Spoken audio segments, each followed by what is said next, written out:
Bonjour à toutes et tous, vous écoutez First Print, votre podcast comics préféré pour une nouvelle émission de Front Page, votre revue d'actualité spécialisée sur le monde des comics et de leurs adaptations. Nous nous retrouvons 3 fois par mois pour faire le débrief de tout ce qui se passe d'intéressant dans ces sphères pop culturelles, et aujourd'hui c'est le deuxième épisode consacré à tout ce qui se passe au cours du mois de novembre 2023. Alors techniquement, vu qu'on l'enregistre avec un petit peu de retard, puisque spoiler alert, j'étais parti loin pendant une semaine. Avec des perroquets. Exactement, de l'autre côté du globe. On couvrira en fait vraiment l'actualité de, en gros, de ce qui s'est déroulé entre le 13 et le 22 et quelques novembre, et on fera d'ici une semaine à l'enregistrement de ce podcast le débrief de la fin du mois de novembre pour rester vraiment dans notre rythme, notre régularité. C'est aussi ça, First Print. Corrida, c'est le mec qui vient du Mexique. C'est ça. Ouais. Oui, ça va. Et ça toi va très bien. C'était la question que tu allais me poser, j'imagine. De quoi? Si j'allais bien. Oui. D'accord. C'était dur. Ça va bien. Sans moi? Oui. Ne pars plus jamais. Je vais t'enchaîner maintenant. Voilà. Allez, Corentin, on va commencer tout de suite, de toute façon, par donc la partie comics de ce podcast. Et avant ça, juste une petite annonce pour les personnes qui nous écoutent.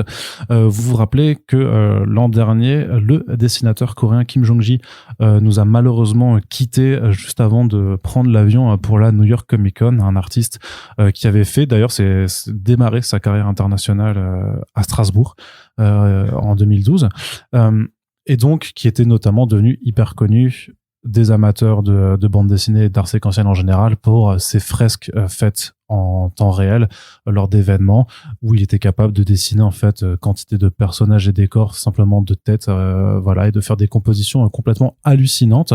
Et nous on s'intéresse aussi un petit peu à son travail parce que donc il avait fait de la BD, mais que les éditeurs de comics américains avaient demandé un petit peu de ses services pour quelques couvertures, en tout cas des fresques qu'il avait réalisées, qui devenaient ensuite des couvertures pour certains titres chez Marvel ou chez DC Comics. Donc si vous appréciez son travail, et il y a quand même de fortes chances que ce soit le cas si vous vous intéressez un peu au travail en question de Kim Jong-gi, sachez qu'il y a une exposition actuellement en place au Centre culturel coréen de Paris. C'est entrée libre et gratuite, hein. Ça se tiendra jusqu'au mois de mars 2024, et donc là-bas, donc il y a pas mal d'originaux qui sont exposés, notamment l'original d'une fresque de 9 mètres de long qu'il avait faite. Non mais c'est complètement hallucinant. C'était brut, hein. Et surtout que en plus t'as des originaux qui sont mis avec juste des, je te jure que quand j'étais au vernissage, j'en revenais pas.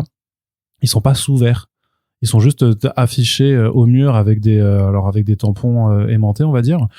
Mais du coup, tu peux vraiment mettre ton nez contre et regarder tous les détails du trait qui reste, tu vois, du travail original qui a été fait.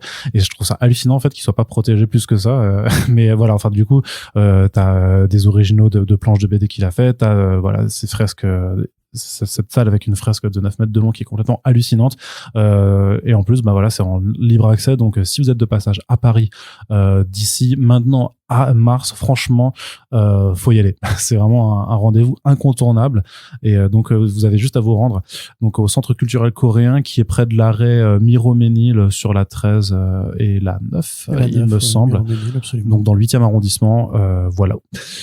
Ceci étant dit, Corentin, on peut passer donc au reste du programme. Il y a eu pas mal d'annonces d'éditeurs VF, et j'ai envie de commencer un petit peu du côté de Vestron, qui a fait pas mal d'annonces récemment, donc avec beaucoup d'exploitation en fait de licences qu'ils exploitaient déjà par le passé et qu'ils exploitent d'ailleurs depuis plusieurs années, à savoir du Power Rangers, du Godzilla et du The Crow. Donc sur ces 3 axes, ça continue à dérouler les albums pour l'année 2024. Ouais, tout à fait. Alors ils vont sortir un album qui s'appelle Go-Go Power Rangers Year One, alors je sais pas où est-ce qu'ils ont trouvé le nom Year One, parce qu'a priori en VO c'était juste Go-Go Power Rangers volume 1. Disons que c'est une appellation commerciale qui marche plutôt bien. Ça, le Year One ça vend. Effectivement, après c'est pas mensonger, puisque c'est effectivement les premières aventures, la première année d'aventure des premiers Power Rangers, donc de la formation originale de la première série de Saban Entertainment. Bah du coup c'est pas du tout, enfin c'est plutôt AD quoi.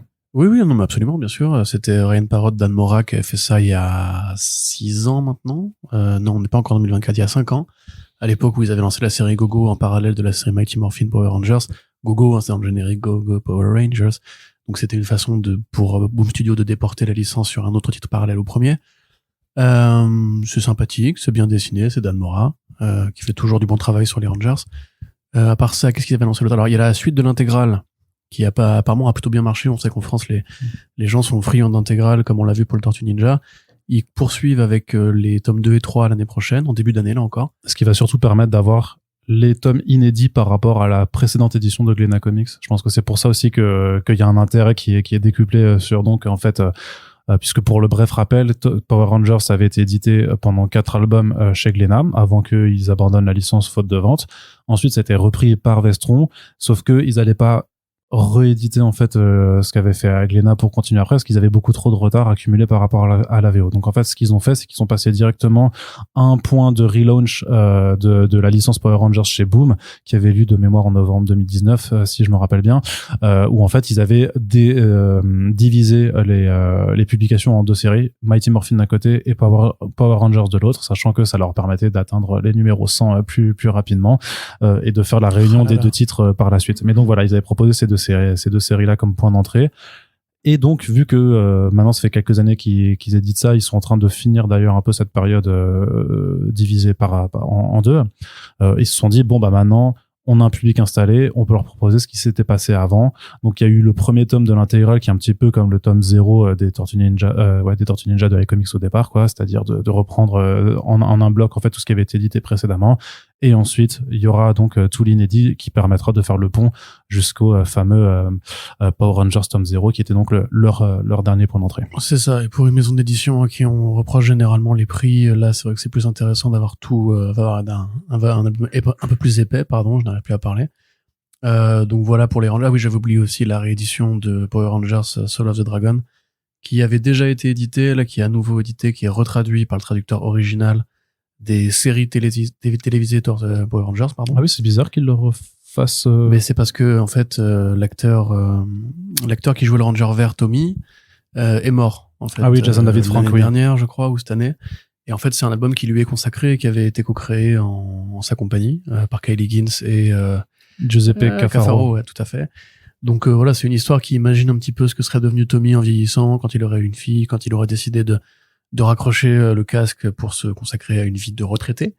Et effectivement, à l'époque, Jason David avait été donc impliqué en tant que consultant, puisqu'il y avait une sorte de second éveil des fans de Power Rangers qui avaient maintenant 40 ans, etc., qui se rappelaient les bons souvenirs. Il avait fait le circuit des conventions, tout le monde s'était dit « Ah ouais, ce mec-là, il était bien et tout ». Et donc, on lui avait fait une BD pour lui, qui était vraiment un old man Ranger vert, quoi. Et comme en fait, il est mort, bah maintenant, ça a un sens de rééditer l'album avec une nouvelle trad pour justifier un petit peu l'effet rebond. Donc voilà pour les Rangers. Du côté de Godzilla, on a Godzilla Gangsters and Goliath. Alors une série qui est pas incroyable d'ailleurs, de John Lemon et Alberto Ponticelli. Alors c'est dommage parce que c'est une chouette équipe. Voilà, c'est ce que j'allais dire, c'est que généralement Vestron, ils font pas que du comics à licence, ils font du comics à licence en allant chercher les gros noms, les noms intéressants et importants qui ont travaillé sur les franchises en question. C'est le cas ici, puisque John Lemon, donc c'est le scénariste de la série Chou, enfin de la BD Chou, c'est un scénariste qui maintenant a un peu de mal à rebondir par rapport à cet ancien succès. Et Ponticelli, bah, c'est un très bon dessinateur qui, au départ, reprend beaucoup des idées visuelles de Jock pour ensuite avoir beaucoup évolué vers un truc plus à lui, notamment sur Goodnight Paradise avec Joshua Dysart. Là, c'est l'histoire d'un flic infiltré dans les Yakuza qui se fait déporter sur l'île des monstres. Voilà, la fameuse île où il y a Godzilla, Mothra, Ghidorah, Rodan et compagnie. Il va réussir à s'enfuir et en emmenant avec lui une sorte d'artefact qui lui permet d'invoquer les monstres de l'île dans l'objectif un peu farfelu de raser les quartiers contrôlés par la mafia avec les pouvoirs des kaiju, donc avec les kaiju qui se déplacent en ville et qui rasent ces quartiers-là, et évidemment propos sur l'équilibre, le fait qu'il ne faut pas utiliser les pouvoirs de ces dieux à des fins personnelles. Godzilla arrive, s'engage une grosse bataille de kaiju, voilà. Donc c'est pas le meilleur Godzilla qui a jamais été fait, mais si vous êtes des gros complétistes de Ponticelli, ça peut peut-être vous intéresser. Ouais, puis c'est quand même cool de voir que Vestron continue en fait et de proposer régulièrement en fait toutes les différentes publications de Godzilla qui existent. Oui, tout à fait, ouais.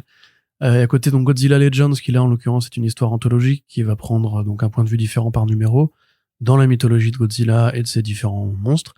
Il y a à boire et à manger, des histoires qui sont plus en mode mécanimé, d'autres qui sont plus en mode tranche de vie, d'autres qui sont plus super-héros classiques. C'est pas mal, dans l'ensemble il y a quand même des bonnes contributions.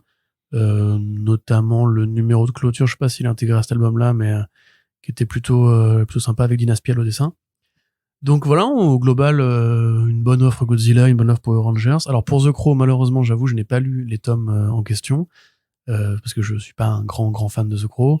Ceci étant, s'ils le font, ça veut probablement dire que ça fonctionne, puisque je sais pas, il y a des gens qui peuvent être fans de The Crow et continuent de consommer dans cette licence malgré le passage du temps. On avait oublié aussi le Saturday Morning Special des Tortues Ninja qui a été confirmé pour le début d'année également. Donc c'est Eric Burnham et Patrick Latier qui travaillaient sur ce projet chez IDW. Voilà, beaucoup de licences, hein, beaucoup de nostalgie consumériste, mais avec des bons titres pris dans l'équation. Vous avez pu attraper des noms comme Ponticelli, Cafaro ou Dan Mora au passage. Moi, clairement, je recommanderais plutôt de vous intéresser aux Power Rangers dans cette fournée, parce que les Power Rangers, c'est bien, et c'est mieux en comics qu'en série télé. C'est vrai, ça? Ouais, c'est vrai, mon pote. Il y a une vraie mythologie, en fait. C'est pris avec plus de sérieux que ce qu'on fait les séries télé, qui étaient, tu sais, toujours assez contenues autour d'une seule intrigue sur une seule saison, qui était, on va battre la grande vilaine de chaque saison, avec un vilain automatique par semaine et tout. Alors que, dès l'arrivée de Parrott et de Higgins, il y a eu l'envie, en fait, de construire une vraie saga sur le long terme, de faire développer ces personnages-là, avec des mini-séries, avec un multivers. Oui, il y a un multivers Power Rangers. Et en fait, voilà, ça va beaucoup plus loin que ce qui a pu être fait jusqu'ici, en ne se cachant jamais d'être une adaptation des Power Rangers, donc avec les codes d'usage quand même, quoi. Ouais. Voilà. Très si bien. Un jour, Arnaud, tu veux faire un podcast dessus, n'hésite pas. T'as juste 150 numéros à attraper. Ce qui est très peu au final. Voilà, c'est facile. Mais je fais ça avant Sandman ou pas? Non. Et t'as fini Sandman, là, ça y est? Non, toujours pas. Bah non. Non, t'es sérieux? T'as pas fini Sandman? Bah non. Plein de trucs, mais j'ai toujours pas fini Berserk non plus. J'ai mis 1 an à terminer. En même temps, l'auteur lui-même n'a pas fini Berserk, donc. Bah, il pourra pas. Pour le coup, ouais. Blague mortifère. Ouais, un petit peu lugubre quand même cet humour, mais c'est valide. Non, du coup on passe du côté de la suite. Il y a d'autres titres dont on voulait un petit peu vous parler pour l'année prochaine.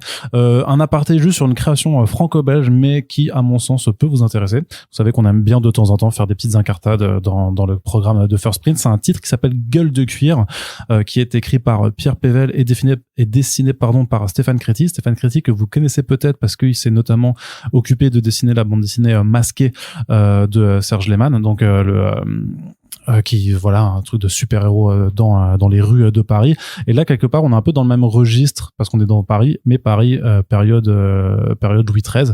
Donc c'est présenté selon le verbatim de l'éditeur qui est donc Draco, une maison du groupe d'édition en bambou. C'est Batman avec une épée en Paris au XVIIe siècle. Enfin, c'est Batman dans l'univers des mousquetaires. Forcément, il y a un revival de cette période mousquetaire avec l'adaptation notamment en film, du film en 2 parties du roman d'Alexandre Dumas. Donc là, on se situe en 1633 à Paris, et l'idée en fait c'est que en plus d'avoir ce contexte vraiment Louis XIII, Richelieu et d'avoir donc cette ambiance de cap et d'épée, c'est aussi il y a aussi une touche de fantastique en fait, où en gros des cabales fantastiques, enfin des cabales secrètes se partagent le pouvoir en France et donc utilisent des combattants qui leur sont propres, et Gueule de cuir est l'un d'entre eux. Il est donc il a vraiment une apparence de mousquetaire mais avec un masque sur la gueule qui protège complètement un visage complètement défiguré, tout ça. Donc, un masque de fer aussi en même temps. Ouais, carrément, t'as bien raison de noter ça. Couverture quand même absolument superbe, je trouve, où tu le vois donc en train de voler au niveau de la rosace de Notre-Dame de Paris. Donc ça sort le 10 janvier 2024. Le résumé est disponible sur comicsblog.fr, mais donc voilà, l'idée c'est donc des mystérieuses factions qui s'affrontent en secret depuis toujours selon les exigences du zodiaque du diable. Donc en fait, donc un zodiaque, donc selon chaque signe du zodiaque, en fait, t'as une faction mystérieuse qui emploie un assassin, enfin un mec surdoué en combat pour assouvir ses desseins. Et il y a un vieux régent qu'on pensait disparu qui est en train de refaire surface. Et donc là, le personnage de Gueule de cuir mystérieux peut-être est celui qui va se dresser contre la montée du mal. J'ai pu feuilleter l'album avec des super panoramas en fait sur un Paris d'époque. Donc si vous aviez aimé c'est lequel l'Assassin's Creed qui se passe à Paris, mais c'est période de révolution, donc Unity. Unity, ouais, qui est un petit peu plus tard, mais t'as quand même un peu cette ambiance vraiment sur les 100 ans, ça va. Oui, non, mais tu vois, de l'ambiance tu survoles, En vrai, 100 ans, pardon. de survoler vraiment les toits de la capitale à l'époque et tout ça. Enfin, il y a vraiment un choix de travail qui est fait dessus. Oui, Et donc, mais c'était frustrant ce jeu parce que si tu voulais aller au-delà des arrondissements Bah qui oui. n'existaient pas à l'époque, pour visiter l'appartement de mon daron par exemple, il n'était pas là. Ah oui, c'était pas Et donc, possible. c'était pas ouf. Il y avait pas non plus le palais de Bercy. Et donc, ben voilà, ça a l'air plutôt intéressant. C'est un titre qui est, enfin, que clairement, enfin, tu vois l'inspiration très noire en fait d'avoir quelque chose de très gothique aussi dans cette période historique, voilà, qui est en train de revenir un petit peu à la mode. Donc c'est de la franco-belge pure et dure. Hein, ça, y a pas de tromperie sur la marchandise. Donc un 64 pages qui sera vendu 15,90. Donc en janvier 2024. Moi, ce qui m'intéresse aussi, c'est que clairement dans le lore qui est développé. Et le fait que le titre s'appelle Gueule de cuir, sous-titre l'épéiste, je pense que si ça fonctionne bien, il y a peut-être un moyen de développer un univers autour de voilà De toute façon, s'il y a 12 factions avec chacun un guerrier, t'imagines bien qu'il va y avoir un tournoi des arts martiaux à la fin. Ils vont faire pas forcément, ouais, je sais pas du tout si c'est la direction qui sera empruntée, mais du coup, je trouve qu'il y a un potentiel en plus au-delà de la seule proposition de l'album qui est un récit complet en tant que tel, mais qui donc à mon avis peut ouvrir les portes d'un univers un petit peu plus vaste. Donc je serais assez curieux de voir ça sur papier quand ça sortira au début de l'année prochaine, et puis très certainement de pouvoir faire peut-être un podcast avec les auteurs, donc Gueule de cuir chez Draco au début de l'année prochaine. Autre annonce, enfin sauf si tu veux commenter dessus. Non. Alors autre annonce également, c'est du côté de Comics Initiative. Il y a pas mal de titres également qui ont été annoncés puisque voilà, c'est la fin de l'année, donc les éditeurs ils jouent leurs cartes, ils disent bah voilà. Allez, hop. Qu'est-ce qu'on va sortir l'année prochaine? Alors du côté des romans graphiques notamment, la Comics Initiative a fait pas mal d'annonces de ce côté-là, Corentin. Mais nous en avions déjà parlé, Arnaud. Un petit peu. La ligne calligraphique. Ah oui, pardon, la ligne calligraphique. Non, mais alors les autres annonces, pardon. Les autres annonces. Alors nous avons, dans les trucs que vous connaissez déjà, puisque nous en avons déjà parlé, The Good Asian. Oui. De Pansak Pichetshot et de Alexandre Trefenki. Alexandre Trefenki, tout à fait. Dont on avait déjà parlé à plusieurs reprises d'ailleurs, parce qu'on avait couvert l'annonce et le premier numéro. Oui, en VO. C'est curieux d'ailleurs que ce soit Comics Initiative qui récupère ça. Je m'attendais à ce que peut-être Urban avait déjà récupéré une fidèle, je crois. Ouais, de Pornsac, mais c'est pas du tout le même registre. Là, vu la gueule du polar et tout ça, ça aurait été chez Delcourt, à la limite. Oui, À côté d'un groupe Baker Phillips, ça pouvait passer. Ça. Donc c'est l'histoire en fait de la période où les migrations asiatiques étaient interdites aux États-Unis, parce qu'à l'aune de la ruée vers l'or, le gouvernement américain a pris la décision de privilégier les populations locales, c'est-à-dire les blancs, au détriment justement des asiatiques qui étaient venus, qui avaient commencé à s'installer, et on avait considéré que c'était une concurrence déloyale parce que voilà. Donc avait été mis en place une loi qui bloquait l'accès au pays, population chinoise notamment, qui était majoritaire dans ce flux migratoire. Et pendant 90 ans, elles sont restées comme ça en autarcie au sein des États-Unis, dans des ghettos, les ghettos asiatiques que vous voyez dans les œuvres de fiction des années 20 ou 30, où vous avez toujours le quartier, ou même dans Lucky Luke, où vous avez le quartier chinois qui est toujours un peu excentré, etc., etc. La BD s'inspire déjà d'un vrai policier, le premier policier d'origine asiatique aux États-Unis, et en l'occurrence un policier qui est donc, oui, bien descendant lui-même de migrants asiatiques, mais qui a été élevé par des blancs avec l'argent des blancs, un peu comme dans Okae, où il y a ce côté un petit peu justement quand t'as été élevé par une communauté de colons, on va dire, qui veulent te couper de tes racines, mais qu'on veut faire de toi le bon indigène, si tu veux. C'est un peu la même logique. Donc il est devenu policier et en fait il va enquêter sur une série de crimes qui a lieu spécifiquement à Chinatown, des crimes qui évidemment n'intéressent pas les autorités traditionnelles puisque c'est des affaires entre guillemets de Chinois, ça se règle entre Chinois, nous ça ne regarde pas, etc. Super série, super atmosphère, vrai hommage à la fiction des années 30, c'est du vrai hard-boiled, c'est bien dessiné, il y a la femme fatale, il y a les ambiances jazzy, il y a les bars à opium comme dans le Lotus Bleu. C'est vraiment une super série. Pansak Pichetshot qui fait un très bon boulot d'écriture et de remise en contexte pour évoquer cette période de l'histoire qui est très peu connue. C'est vrai que moi j'en ai parlé à plusieurs reprises avec des potes. Et en fait, personne n'est au courant que juste les États-Unis ont bloqué l'accès du pays aux Chinois, aux Japonais, aux Vietnamiens pendant quasiment 100 ans, quoi. Et juste par préférence nationale pour des gens qui étaient aussi des migrants mais qui venaient d'Europe à l'époque de la ruée vers l'or. Donc voilà, une bonne série chargée d'un ton historique qui est très agréable, avec des bonnes recherches. On conseille, c'est bien.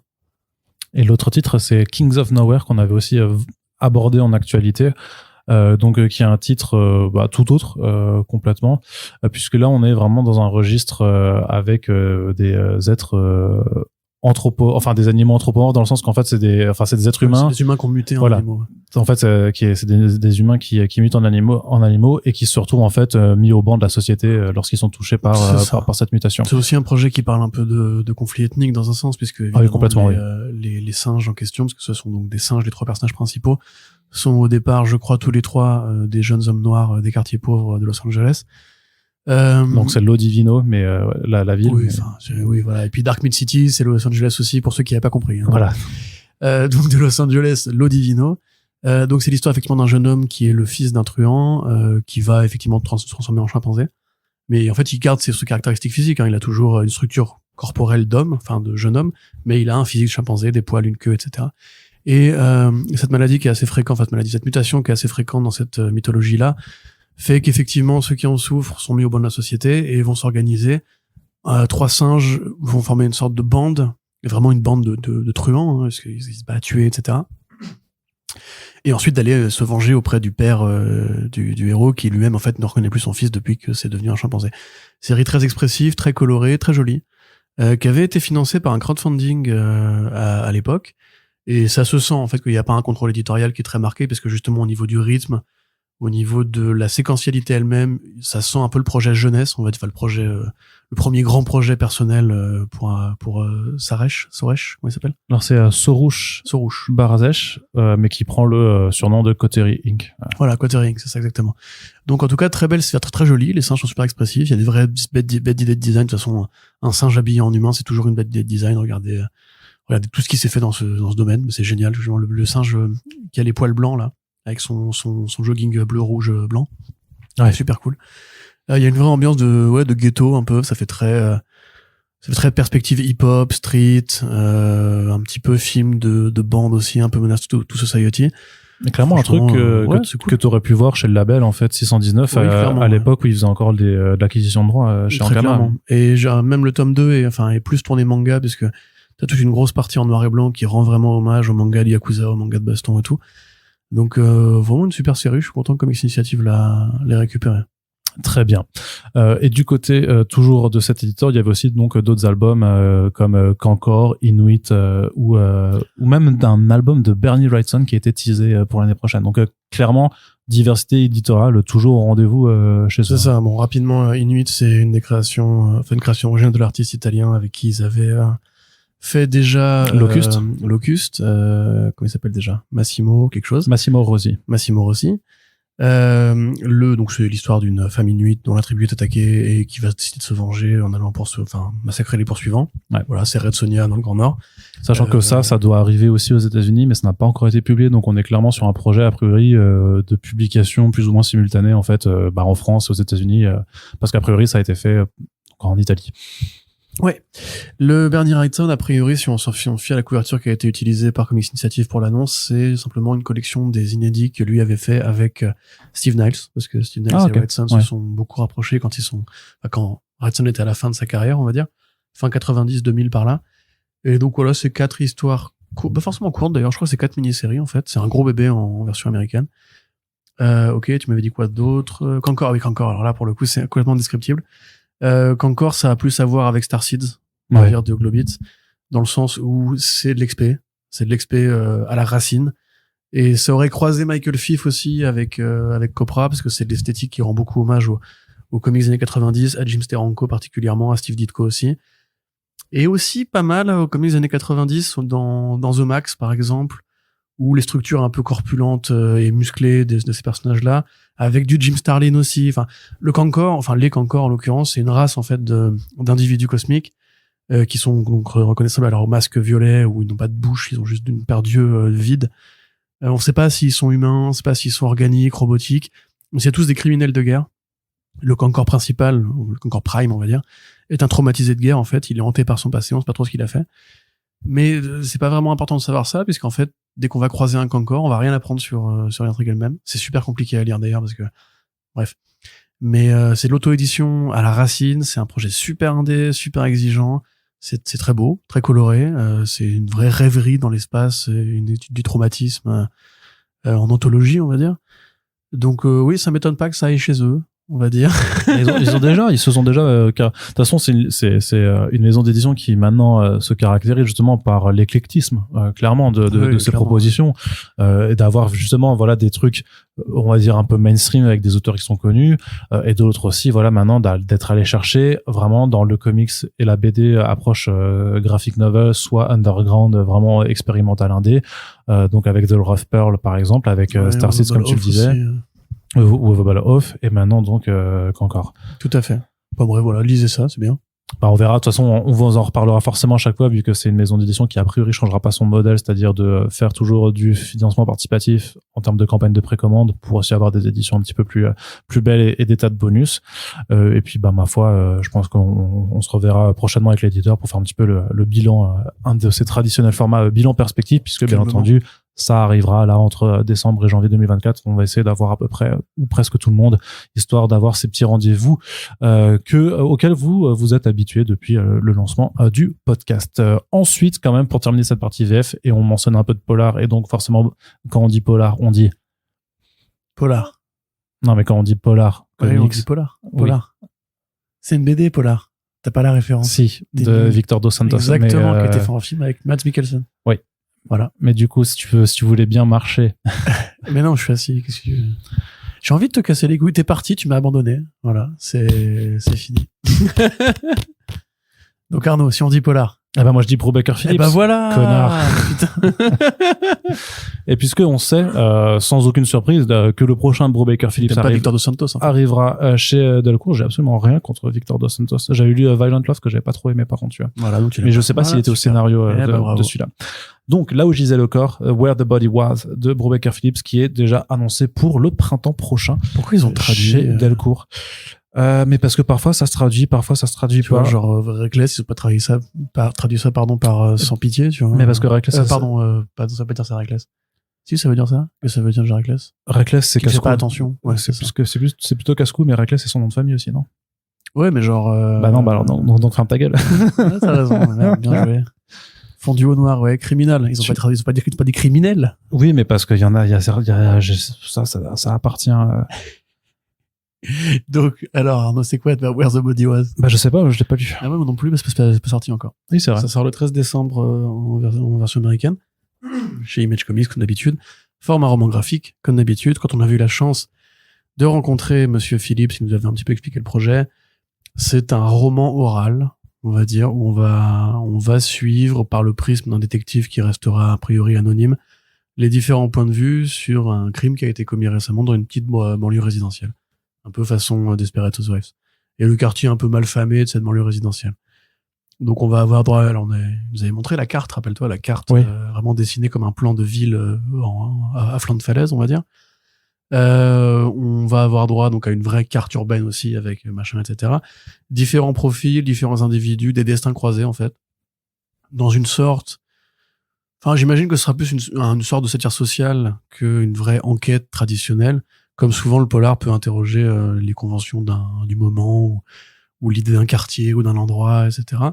Parce que là on nous parle de femmes battues, on nous parle de jeunes qui sont partis un peu en vrille, de gens qui se droguent, etc. C'est aussi vachement inspiré apparemment par la fiction, pas la fiction justement, par les podcasts de true crime. Donc les podcasts où des gens qui sont passionnés par les vrais criminels vont aller interroger leurs proches, les témoins d'une affaire pour tout reconstituer, faire une sorte de grand portfolio de tout ce qui a été vu, fait, dit, etc. Un petit peu C'est comme fait entrer l'accusé, quoi. Un podcast. J'ai jamais regardé cette émission, mais Bah c'est ça. bah voilà.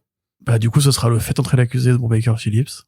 Vous pouvez mettre ça sur la couverture Delcourt et changer le titre parce que Where the Body Was, c'est beaucoup mieux. Voilà, donc ça c'est l'inconditionnel de la VO qu'est Corentin Non, mais là où gisait le corps, c'est quand même pas très heureux à l'oreille. Bah moi ça me choque pas plus que ça, quoi. En vrai, Là où gisait le corps, hein, tu vois. Gésir, on l'utilise pas beaucoup ce mot, gésir. ouais.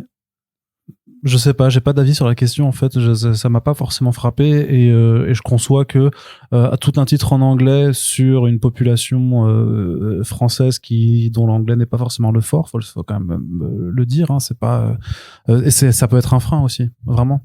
Je pense qu'ils auraient dû traduire Everything Everywhere All at Once.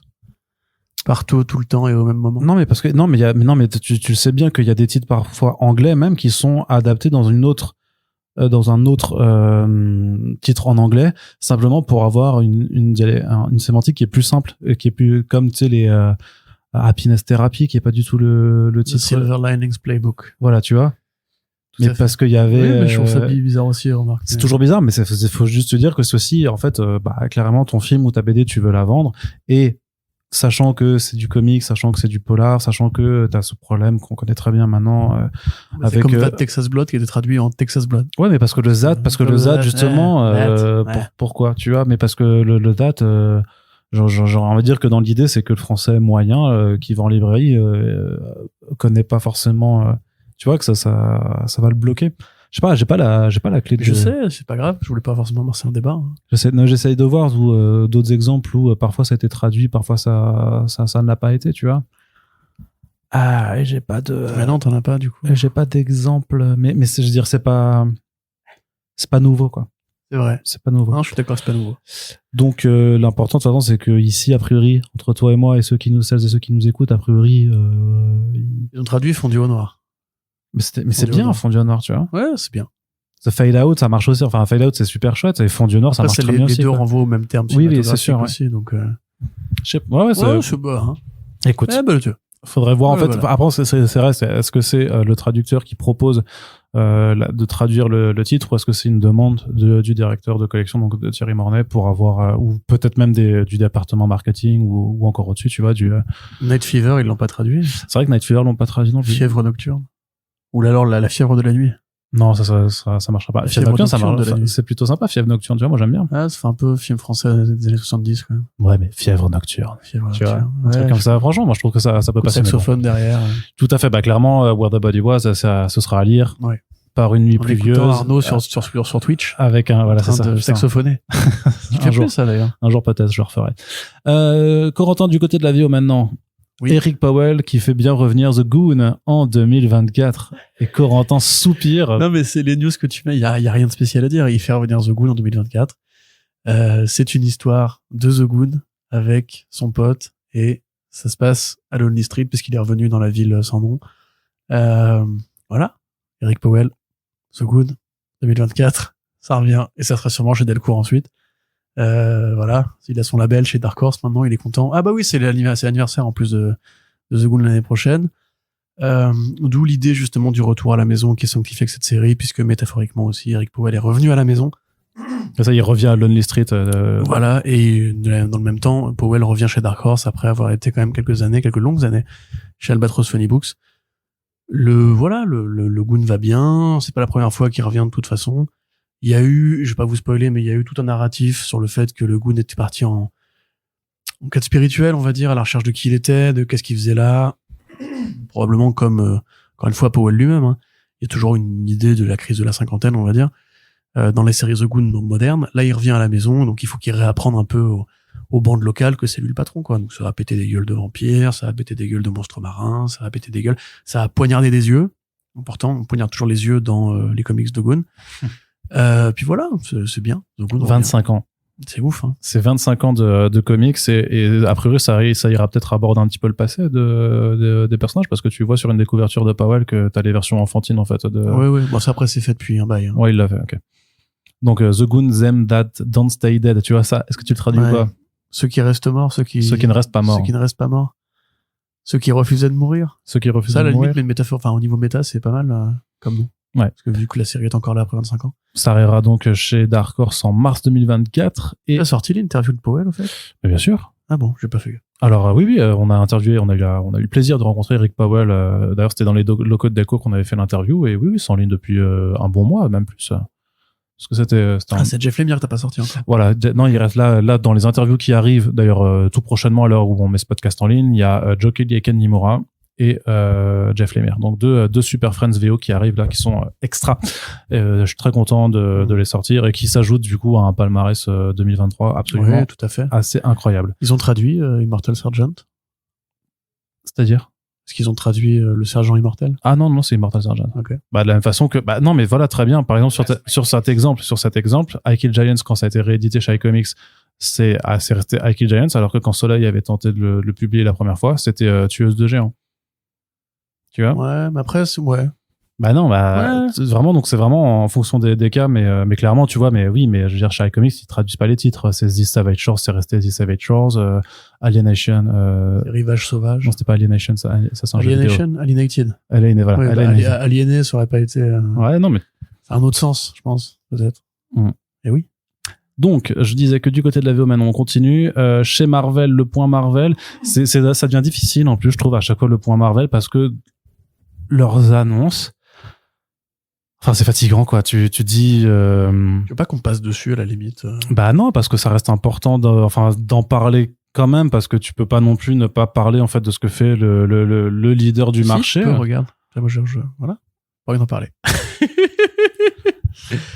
Non, mais qu'est-ce que tu veux qu'on dise? Oui, voilà, ils refont du Spider-Man encore. Bah alors du coup non, premier point c'est la Vas-y. nouvelle série Ghost Rider. Donc là en Ouais. fait c'est donc Oui, oui, c'est vrai. une nouvelle série Ghost Rider en mars 2024, puisque là donc vous l'aurez compris, les annonces des éditeurs VO actuellement concernent donc le printemps, donc à partir du mois de mars. Ben Percy qui s'occupe d'une série Ghost Rider depuis 20 numéros là, il y a le 20e qui vient de sortir. A priori ça fonctionne plutôt pas mal. C'est une série qui mêle à la Il y a fois des bons retours dessus. En tout ouais, cas. il y a Johnny Blaze et Danny Ketch dedans, donc les deux premières incarnations du Ghost Rider. Et il faut savoir qu'il y en a un troisième qui s'appelle Robbie Reyes, qui avait été créé il y a moins d'une dizaine d'années maintenant, et qui participait à cette vague de création de nouveaux personnages issus de minorités ethniques pour avoir ce côté all new, all different de Marvel et Ouais. ouvrir la porte à une diversité plus grande au sein du catalogue de personnages. Et il y en a même une troisième aussi. Enfin, une autre encore. Ah ouais? J'ai oublié le blaze, mais il y en a encore une autre. Une Disons- Nana, je crois. Et il y a aussi le Phantom Rider, et il y a aussi Kalusha, et enfin bref. Ah oui, la... Non, mais c'est encore plus vieux. Je sais pas que Ouais. tu penses de l'esprit de vengeance, mais bref, peu importe. Donc, grosso modo, les canoniques, on va dire, ceux qu'on c'est voit les une trois scène, premiers, enfin voilà, c'est les Exactement. trois principaux, sans les petits à côté. Et donc, on va en avoir droit à un quatrième en mars avec une série qui s'appelle Ghost Rider Final Vengeance, toujours avec Ben Percy au scénario. C'est Danny Kim au dessin, donc en fait un dessinateur relativement débutant dans l'industrie et qui sera aussi sur un Ghost Rider Annual. Et l'idée c'est que Johnny Blaze en fait a beau avoir été doté donc du pouvoir de l'esprit de vengeance, en fait, il a décidé de s'en servir pour faire le bien. Sauf que cet esprit-là, a priori, lui, c'est pas non plus ce qui l'intéresse vraiment, l'héroïsme. Donc, il va dire à Johnny Blaze, allez, ciao, bonsoir, et se trouver un nouveau porteur. Et quelque part, ça ressemble énormément, je trouve, dans l'esprit, d'une part à ce qui est fait actuellement avec Punisher, en mettant donc un nouveau porteur du titre en scène. Sauf qu'à l'inverse des précédentes versions dont je vous parlais juste avant, là on n'est pas du tout sur vouloir diversifier le catalogue, mais plutôt d'être sur du mec blanc, tout simplement, enfin de l'archétype normal, quoi. Mais avec ce côté en plus revenir aux fondamentaux et d'avoir un personnage plus edgy, j'ai vraiment l'impression qu'on est en Nightfall, quoi. Mais c'est Carnage aussi. Hein? Ils avaient fait ça avec la série Carnage, quand le symbiote se trouve lui-même un nouveau Ah oui, c'est vrai. nouveau porteur qu'on croit au départ être le tueur en série, puis qu'en fait est le flic et tout. Mais après, Et le truc, c'est que Cletus Cassidy, ça a toujours été un méchant, donc t'as moins le côté où là, t'essaies de dire, bon, en fait, regarde, Frank Castle, Ouais. il a arrêté d'être le Punisher, donc on va remettre un vrai gars bien brutal, bien Mais vénère, encore, tu vois. franchement, il est plutôt plat pour l'instant, mais Oui, mais parce que c'est une idée de merde. surtout qu'ils ont pris un mec blond, caucasien, méchant, mais oui. Et là, c'est pareil, en fait. L'effet du visuel qu'on avait sur la première visuel d'annonce, c'était encore une fois juste un mec, un mec lambda, ouais, voilà, vraiment. c'est Steve Rogers, quoi. Il est blond, il est carré, il a un t-shirt blanc, il a un, Mais j'ai vraiment, une veste en cuir, j'ai vraiment cette impression qu'ils essayent de faire une période Jean-Paul Vallée pour Ghost Rider, peut-être, avec justement en disant, bah voilà, ce nouveau Ghost Rider, ça va être un méchant, enfin, il va être méchant, brutal, il va pas niaiser avec les méchants. Et avec un retour, du coup, on imagine, au statu quo par la suite. En tout cas, c'est vraiment trop. Non, tu crois? Tu crois qu'après, ils vont faire revenir Johnny Blaze, pardon, Johnny Cage, n'importe quoi. Bah, Je suis pas sûr, hein, Arnaud. Moi, je pense que les changements, ça reste longtemps chez Marvel. Regarde le Ultimate, pardon, pas l'Ultimate, le Super Spider-Man, il revient, là, tu vois. Ouais, c'est vrai. T'as vu? Et apparemment, ouais. c'est nul, hein. J'ai pas encore lu. Ah oui, non, mais on va pas en parler. Et Spider-Boy aussi, d'ailleurs, on va pas en parler. Ouais. Mais non, après, moi, je sais pas, c'est surtout la nécessité de faire ça. Effectivement, la série, apparemment, est plutôt bien accueillie. Moi, bon, le peu que j'ai lu, j'avoue, je suis pas du tout convaincu. Il y a une dynamique qui est plutôt très américaine, très service secret. C'est, en fait, les forces du mal se sont emparées des services secrets américains, donc métaphore, allégorie, post-Trump, tout ça.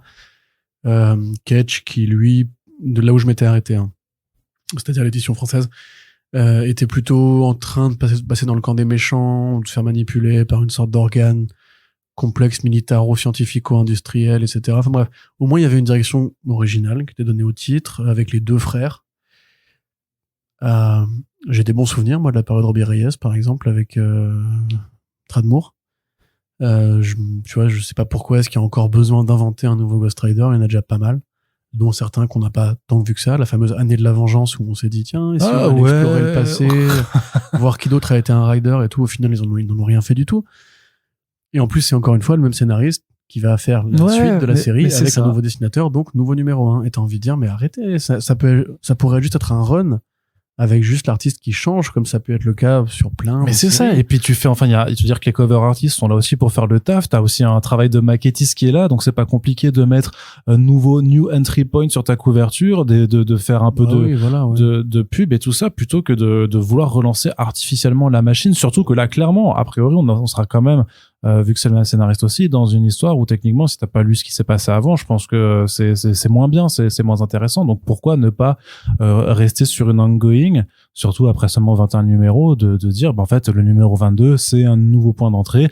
Vous faites vos visuels comme vous en avez l'habitude de le faire. Vous faites le teasing exactement de la même façon, sauf que vous n'avez pas besoin, je veux dire, vous pouvez tout autant sortir des couvertures variantes de Greg Capullo pour un numéro 22 que pour un numéro 1. C'est trop. Ouais, bien sûr. Tu sais, c'est comme, voilà, le fait de créer Spider-Boy ou Joe Garrison et quand tu fais la liste des personnages qui ont été inventés récemment, on va dire, il y a quand même pas grand chose qui a l'air de prendre, quoi, ou qui a l'air d'être marquant. Moi, je l'ai lu, le Punisher 1 récemment, effectivement, c'est une pâle copie, quoi. Il y a même pas de différence fondamentale. Justement, ça aurait été le moment de mettre à la limite une nana dans le rôle de Punisher à la Jennifer Blood, en disant, voilà, aussi, il y a pas de raison que les flingues aillent juste dans les mains des mecs. En plus, c'est vrai aux États-Unis, il y a beaucoup de femmes qui aiment bien les pistolets et tout. Là, en fait, voilà, c'est un copier-coller, sauf qu'il est blond, quoi. Il y a vraiment aucune autre différence. Et de ce que je vois, moi, en plus, Ghost Rider, il y a pas 40 variations possibles, quoi. C'est un mec qui fait de la moto, il a le crâne en feu, il punit les criminels, il y a Satan, il y a Mephisto, etc. Enfin, il y a Mephisto et pas Satan, mais bah voilà, le concept est quand même assez éculé, j'ai l'impression. C'est un personnage qui est quand même de second plan, voire de troisième plan. L'idée de Robbie Reyes, c'était cool parce qu'il y avait ce côté, justement, ça renvoyait à des mythologies plus amérindiennes, on va dire, ou plus latino-américaines. Le côté, on passe de la moto à la bagnole. Enfin, il y avait des trucs qui étaient sympas à faire avec ce personnage-là. Et au final, dès qu'ils l'ont mis dans les Avengers de Aaron, paf, le personnage, il est devenu juste un troisième couteau dans l'équipe des Vengeurs. Ouais, puis après, il l'a développé en faisant le Omni Rider, donc le grand Ghost Rider du multivers. C'était un peu... Ça non plus, on en parle pas. C'est n'importe quoi. On en parle pas. Pourquoi tu parles de ça? Mais on avait dit qu'on en parlait pas. Parce que ça existait quand même. Mais toutes les idées qui sont dans le run d'Aaron sont pas canoniques. Hein. Je suis désolé. Elles vont disparaître rapidement. Edward She-Hulk et tout. Enfin, non, ça n'existe pas. Ouais, mais ce que je veux dire aussi, c'est que pourquoi devoir créer un quatrième personnage, c'est juste en fait pour avoir un changement de caractérisation. Je veux dire, enfin, tu peux très bien, sinon, t'es un scénariste, inventer juste un événement qui va pousser Johnny Blaze à péter un câble, en fait, je sais pas, et ça permet d'ajouter aussi des pierres sur son historique, sur son parcours, et de voir comment il peut évoluer, plutôt que parce que si la seule différence, c'est juste d'avoir un gars qui, en fait, veut pas faire dans l'héroïsme, mais franchement, dans ce cas, vous allez créer un nouveau personnage pour chaque orientation différente, c'est trop chelou, quoi. Bah ouais. Et puis surtout, encore une fois, moi je le répète, le Ghost Rider, c'est visuellement, c'est un bon concept, hein. Ouais. Mais est-ce qu'il y a tant de variations possibles sur ce thème-là? Je sais pas, hein. Moi, à mon avis, non. Il y a déjà beaucoup de personnages qui viennent des enfers et qui sont associés à la chrétienté, au côté le combat des forces du mal et les anges et les démons et compagnie dans les comics, c'est vieux comme les comics. Voilà, tu vois, c'est comme quand ils refont, à la limite, quand ils refont Iron Fist et qu'ils disent maintenant il est asiatique parce qu'effectivement c'était un peu, voilà, c'est un mec qui fait des arts martiaux asiatiques, c'était quand même bizarre que ce soit un babtou riche d'Occident. Là, je peux l'entendre, mais en l'occurrence, je sais pas. Moi, Ghost Rider, en vrai, j'avoue que j'aime pas trop la nouvelle série en plus, donc si Ben Percy pouvait, tu vois, laisser la place à quelqu'un d'autre, ça m'irait très bien aussi, en fait. Ouais. Donc ça arrivera au printemps prochain, et comme vous l'aurez compris, c'est pas sûr qu'on passe plus de temps à en parler, mais ça témoigne de la stratégie éditoriale de Marvel qui, pour l'instant, n'a toujours pas l'air de vouloir changer de cap, et ce qui nous amènerait peut-être à un autre sujet dont il faudra discuter un jour en podcast, c'est l'absence totale de suivi des chiffres du marché américain, qui fait qu'il y a beaucoup de conneries qui sont dites, mais surtout que tous les acteurs du milieu, que ce soit donc au niveau des éditeurs, des retailers et des lecteurs et des artistes, en fait, ne savent pas en fait où se situent les titres actuellement, qu'est-ce qui marche réellement, qu'est-ce qui marche pas. Chacun sait à peu près ce qui marche chez lui, mais ne le communique pas, et il y a zéro donnée au global réellement fiable. Et peut-être que ça explique aussi pourquoi en fait on voit certains éditeurs qui continuent en fait de proposer des directions qui ont pas l'air d'aller dans le sens en fait de ce que recherche vraiment le lectorat ou ce dont l'industrie a réellement besoin, et surtout Marvel qui, comme dit, on le répète, est leader. Ouais, mais Marvel, ça fait très longtemps qu'ils ont compris. Enfin, tu vois, tu crées un nouveau personnage avec 5, 6, 7 variantes, le numéro il va mécaniquement un peu se vendre. Ouais, mais ça fait du mal en fait. C'est une vision qui est court-termiste, et le fait c'est que ça participe maintenant à ce qu'on voit aujourd'hui, de dire avec pas mal de gens en France comme aux États-Unis qui disent en ce moment que les Big Two c'est pas bien, tu vois. Et autant il y a encore 2-3 ans tu peux toujours dire non, mais en fait il y a quand même cette série là, enfin cet ensemble de titres qui sont quand même plutôt cool. Et du côté de chez Marvel, par contre, c'est vrai que si tu prends vraiment les plus grosses têtes d'affiche, mais vas-y pour vraiment te dire aujourd'hui, ouais, effectivement, je suis pas d'accord. Attends, le Captain America Straczynski, ça vient de démarrer, mais ça vient de démarrer. Je te parle sur les 3 dernières années, tu vois. 3 dernières années, peut-être, effectivement. Tu sors du Avengers, on l'a déjà dit, mais le Avengers de Aaron, c'était pas bien. Le Spider-Man de Spencer et celui de Wells actuellement, c'est pas bien. Et puis donc, juste pour passer sur Spider-Man. Ouais, vas-y. Maintenant, parce que faudrait en faire un autre. Mais faisons-le, hein. Moi, je suis chaud parce que j'ai plein de trucs à dire. Oui. Et j'ai une longue liste de trucs. J'ai commencé à lister tout ce que Nick Lowe avait fait en seulement 5 ans. Et j'arrive quand même vraiment à me demander comment ce mec est encore en vie. Le podcast, parce qu'il rapporte de la thune. Non, mais je veux dire au niveau coke. Ah. Comment il a pas fait encore une overdose? Vraiment, ça me préoccupe. Il a des narines en plomb. Bref, pardon, excuse-moi, Nicolas, si tu m'écoutes. Donc, du Spider-Man, vous le savez, il y en a beaucoup chez Marvel, et il va y en avoir encore plus, puisqu'il y a une série The Spectacular Spider-Man qui a été annoncée et qui donc va réunir grande originalité, Peter Parker et Miles Morales, donc dans des aventures en duo, chose qui avait... Mais ça peut paraître con, mais parce que c'est vrai que typiquement, il y avait eu des titres Spider-Man 1 et 2 par Brian Bendis à l'époque où le premier... Oui, bien sûr. En fait, c'était la réunion de Miles Morales de l'univers Ultimate avec le Peter Parker de la Terre 616, qui était un moment émouvant et important, puisque sur l'univers Ultimate, Peter Parker était mort, donc là, il retrouvait une autre version de son ancien mentor. T'as vu après Spider-Man 2, qui était aussi important pour Bendis, parce que c'était ces retrouvailles-là, mais sur la même Terre cette fois, une aventure ensemble, mais qui permettait surtout à Bendis de faire ses adieux à Miles Morales. Et était déjà un peu moins bien, ceci. Et qui était déjà moins bien, beaucoup moins bien, hein. Clairement, c'était pas aussi incroyable. Sachant que le premier c'était bien, tu vois, c'était cool, mais c'était pas un grand chef-d'œuvre non plus. Et donc là, et depuis ce temps, en fait, je veux dire, c'est régulièrement dans la série de Spider-Man ou de Miles Morales, les personnages interagissent, forcément, ils sont dans la même ville. Oui. Ça fait un petit moment quand même avec tout Spider-Verse et tout, dès qu'il y a un crossover, même limite dès qu'il y a un événement arachnéen, ils mettent tous les personnages dans la boucle avec les tailles, de toute façon, donc là, par contre, ils veulent juste même vraiment... Spider-Woman, alors que rien à voir, mais d'un coup, c'est devenu, ouais, non, t'es avec nous, toi. T'es en mode, mais pourquoi? Enfin, rien, pas du tout. Ça m'énerve, excuse-moi, vas-y, continue. Donc The Spectacular Spider-Man, la série qui va permettre de suivre vraiment des aventures en duo, très certainement motivée par le succès de Marvel Spider-Man 2 aussi, faut pas se mentir. De toute façon, Spider-Man, c'est une licence qu'il faut exploiter envers et contre tout. Donc, par contre, sur l'équipe créative, d'un côté, au scénario, on a Greg Weisman, qui a notamment été scénariste de la série animée Spectacular Spider-Man, qui est apprécié, et au dessin, c'est Humberto Ramos.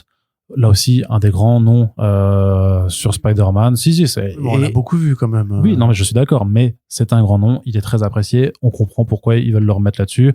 Lui-même, il se dit qu'il est très content de pouvoir dessiner les deux Spider-Man à la fois et tout ça. Donc, tu vois le côté très bankable, en fait, de ce duo sur des personnages qui, eux aussi, le sont. Mais pareil, c'est où est la prise de risque? Pourquoi... Enfin, quelle est la nécessité réellement? On est dans le même cas de figure de toute façon que DC avec Batman quand ils annoncent titre. Voilà, X titre Batman en plus où là on est vraiment dans le Outsiders.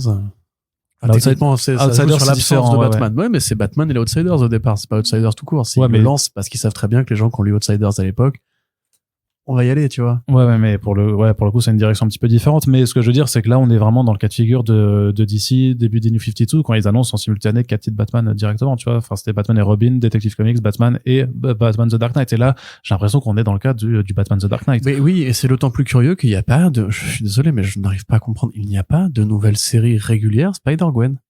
Il y a ce personnage-là. Il y a des mini-séries, non? Mais oui, mais elles puent la merde, déjà. Pour commencer, elles sont pas chronologiques. Parce que chaque nouvelle série est un point d'entrée, et chaque nouvelle série pousse ce concept de Gwen comme Miles Morales, hein, comme Avatar de et si c'était Dr. Octopus, Gwen, et si c'était un autre personnage de chez Marvel, Gwen, et c'est parce qu'ils ont créé Gwenpool comme ça une fois, et ils se disent c'est bon, on va trouver une super machine à cash qui nous va nous faire des Gwen. Gwenpool, c'était un heureux hasard, vraiment. Oui, mais c'est ça, voilà. Après on va dire on va faire All Gwen, j'en sais rien, tu vois. Et c'est juste alors que encore une fois, Spider-Gwen, elle est présente dans le film Spider-Verse. Un personnage qui est connu, qui apparemment en plus parle à des communautés insoupçonnées, qu'on soit d'accord ou pas. Je veux dire, pourquoi ils poussent pas ce personnage-là? Pourquoi il n'y a pas davantage d'exploitation de ce qui s'est fait sur toutes ces putains d'années de Spider-Verse, où ils ont créé des figures secondaires, et les seuls qui mettent en avant, c'est Peter Parker, Miles Morales et Otto Octavius. Mais bordel, attendez, juste personne n'était nostalgique de de Superior Spider-Man. Pourquoi le ramener lui, quand vous avez créé littéralement des centaines d'araignées en l'espace de quelques années? L'araignée qui est composée uniquement, enfin le Spider-Man, Man Spider, ou Spider's Man, je crois qu'il s'appelle, qui est composé uniquement d'araignées. C'est pas Man of Spiders? Non, ça c'est Man of Bats qui est un autre truc encore, mais pardon. Mais lui, faites-lui une série d'horreur, un truc un peu sympa, mettez Tom Taylor dessus, j'en sais rien, enfin, vous pouvez plus maintenant, mais il y a plein de trucs à faire avec tous ces personnages-là, et même entre guillemets, les trucs qu'on pouvait avoir à une époque, comme Non-Stop Spider-Man, ou les petits projets un peu artistiques par-ci par-là, c'est le désert, enfin, il y a plus tout ça, quoi. T'as eu le Sense, tu sais, il y a le Spider-Tingling Spider-Man, là, avec Juan Ferrer au dessin, qui est le titre un petit peu horrifique. J'ai pas encore lu. Mais, tu vois, ce que je veux dire, c'est que à la limite, ce qui nous dérange moins chez Batman, c'est qu'en fait, Batman, tu sais, grosso modo, tu vas avoir à boire et à manger, t'auras les 50% de séries sympas, 50% de séries, on s'en fout. Sur Spider-Man, j'ai vraiment plus l'impression que c'est 75-25, voire 80-20, tu vois, parce qu'en vrai, moi, je lis plus actuellement de Spider-Man. Donc, je pourrais pas vous dire si ça a changé, mais ça fait très longtemps que c'est plus vraiment la régalade, quoi. Et là où justement DC s'en sort avec le Black Label, on va en parler juste après pour Batman, c'est qu'on a même plus cette zone de respiration que seraient des aventures comme Spider-Man Reign 2 qui arrive là bientôt. Ouais. C'est tout, enfin, c'est le seul. Et puis encore une fois, on n'est pas sûr que ça marche non plus. Et puis merde, enfin je sais pas, moi il y a plein de trucs à faire et j'aimerais bien que en fait Dan Slott soit resté à la retraite et que Zeb Wells, comprenant en fait la grandeur de la tâche qu'il attendait, en fait, soit mis un peu les moyens de résister à l'éditorial, parce qu'à mon avis c'est juste de l'éditorial, hein. C'est pas lui qui a eu la bonne idée d'un seul coup de filer des pouvoirs à Mary Jane, ça me paraît curieux quand même. Ça c'est pareil, on parlait de création de personnages, mais tous les personnages de Spider-Man, c'est le syndrome CW, tu sais. C'est ça, voilà, c'est qu'ils aient été ou qu'ils soient, ils vont finir par avoir des pouvoirs à force. Le mec qui te ramène Jackpot pour te résoudre une vanne méta qui avait été posée il y a 10 ans par Dan Slott et qui avait été désamorcée en un numéro, mais on va te la refaire au présent. Moi, genre, oui, maintenant, Jackpot, c'est Mary Jane. Moi, genre, mais non, c'est pas Mary Jane, puisqu'elle t'a dit elle-même que c'est pas Mary Jane. C'était la blague de l'époque. Donc, moi, voilà, personnellement, au-delà même de Ghost Rider, au-delà de tout ce que peut faire Marvel, parce qu'encore une fois, je le répète, il y a des très bonnes séries qui sortent en ce moment. On en parle dans les reviews express VO sur comicsblog.fr. Et j'ai plaisir à lire du Marvel, j'ai plaisir à lire Alley Wing encore aujourd'hui. Mais par contre, ça, non, ça, Spider-Man, je suis désolé, il faut limite qu'on sorte de la mode du moment, avec les Spider-Verse, avec les jeux vidéo et compagnie, pour que Marvel commence à s'intéresser à un autre personnage, quitte à l'abuser ensuite lui, parce que là en fait ça risque pas d'arriver, hein. Bah ouais, c'est sûr. Par rapport à Spider-Man, ça risque vraiment pas d'arriver. Du côté de DC, est-ce que t'es un peu plus jouaste sur l'annonce c'est une très bonne année de Dawn of DC, je trouve qu'on kiffe bien, et du coup les critiques quand tu disais les Big Two ça va pas fort en ce moment, je suis absolument pas d'accord. Pour moi DC fait une très bonne année pour l'instant. Ok. Sinister Sons, ouais, tout à fait. Thomasy et... Aide-moi. Non. D'accord, merci. Thomasy et David Lafuente? Oui, peut-être. Ouais. Donc Sinister Sons, alors pour ceux qui n'ont pas lu du coup la série Green Lantern qui sort en ce moment, qui est une série au format Action Comics, c'est-à-dire qu'il y a différentes histoires de différentes équipes créatives qui sont intégrées à un seul projet. C'est temporaire, hein, parce qu'après ils vont dégager une série de Jon Stewart, je suis déjà fait, je crois, je sais plus. Et donc à la fin, en fait, en queue dans les backups, vous avez l'histoire de Sinson, qui est un petit personnage qui s'appelle Korg, en fait, qui ressemble beaucoup à Sinestro, à Tal Sinestro. Pas par hasard, puisqu'en fait, apparemment, c'est le fils caché, ou le fils bâtard, ou le fils perdu de Sinestro. Il a grandi sur une planète de l'espace d'essai. Il ne sait pas qui sont ses parents, et un jour, il va découvrir qu'il serait peut-être le fils de Sinestro, mettre la main sur une bague de peur, enfin, un anneau jaune, une Yellow Lantern. Il va partir dans l'espace, et en chemin, il va croiser Lord Zod, le fils du général Zod, et c'est pas Faora, c'est Urug, je crois, la femme de Zod. Je sais plus, enfin bref, qui a été conçue pendant leur enfermement dans la zone négative et qui a réussi à sortir comme son père. Pourquoi tu peux baiser dans la zone négative? Tu peux baiser dans la zone négative. En même temps, j'ai envie de dire qu'il n'y a pas grand chose d'autre à faire, hein. Bah, attendre et ne pas mourir de vieillesse. Parce que tu vieillis pas dans la zone négative. Mais donc voilà, les deux en fait vont se réunir et former les Sinister Sons, qui est donc une réponse méta au Arnaud. Super Sons. Merci. C'est quoi les Super Sons, Arnaud?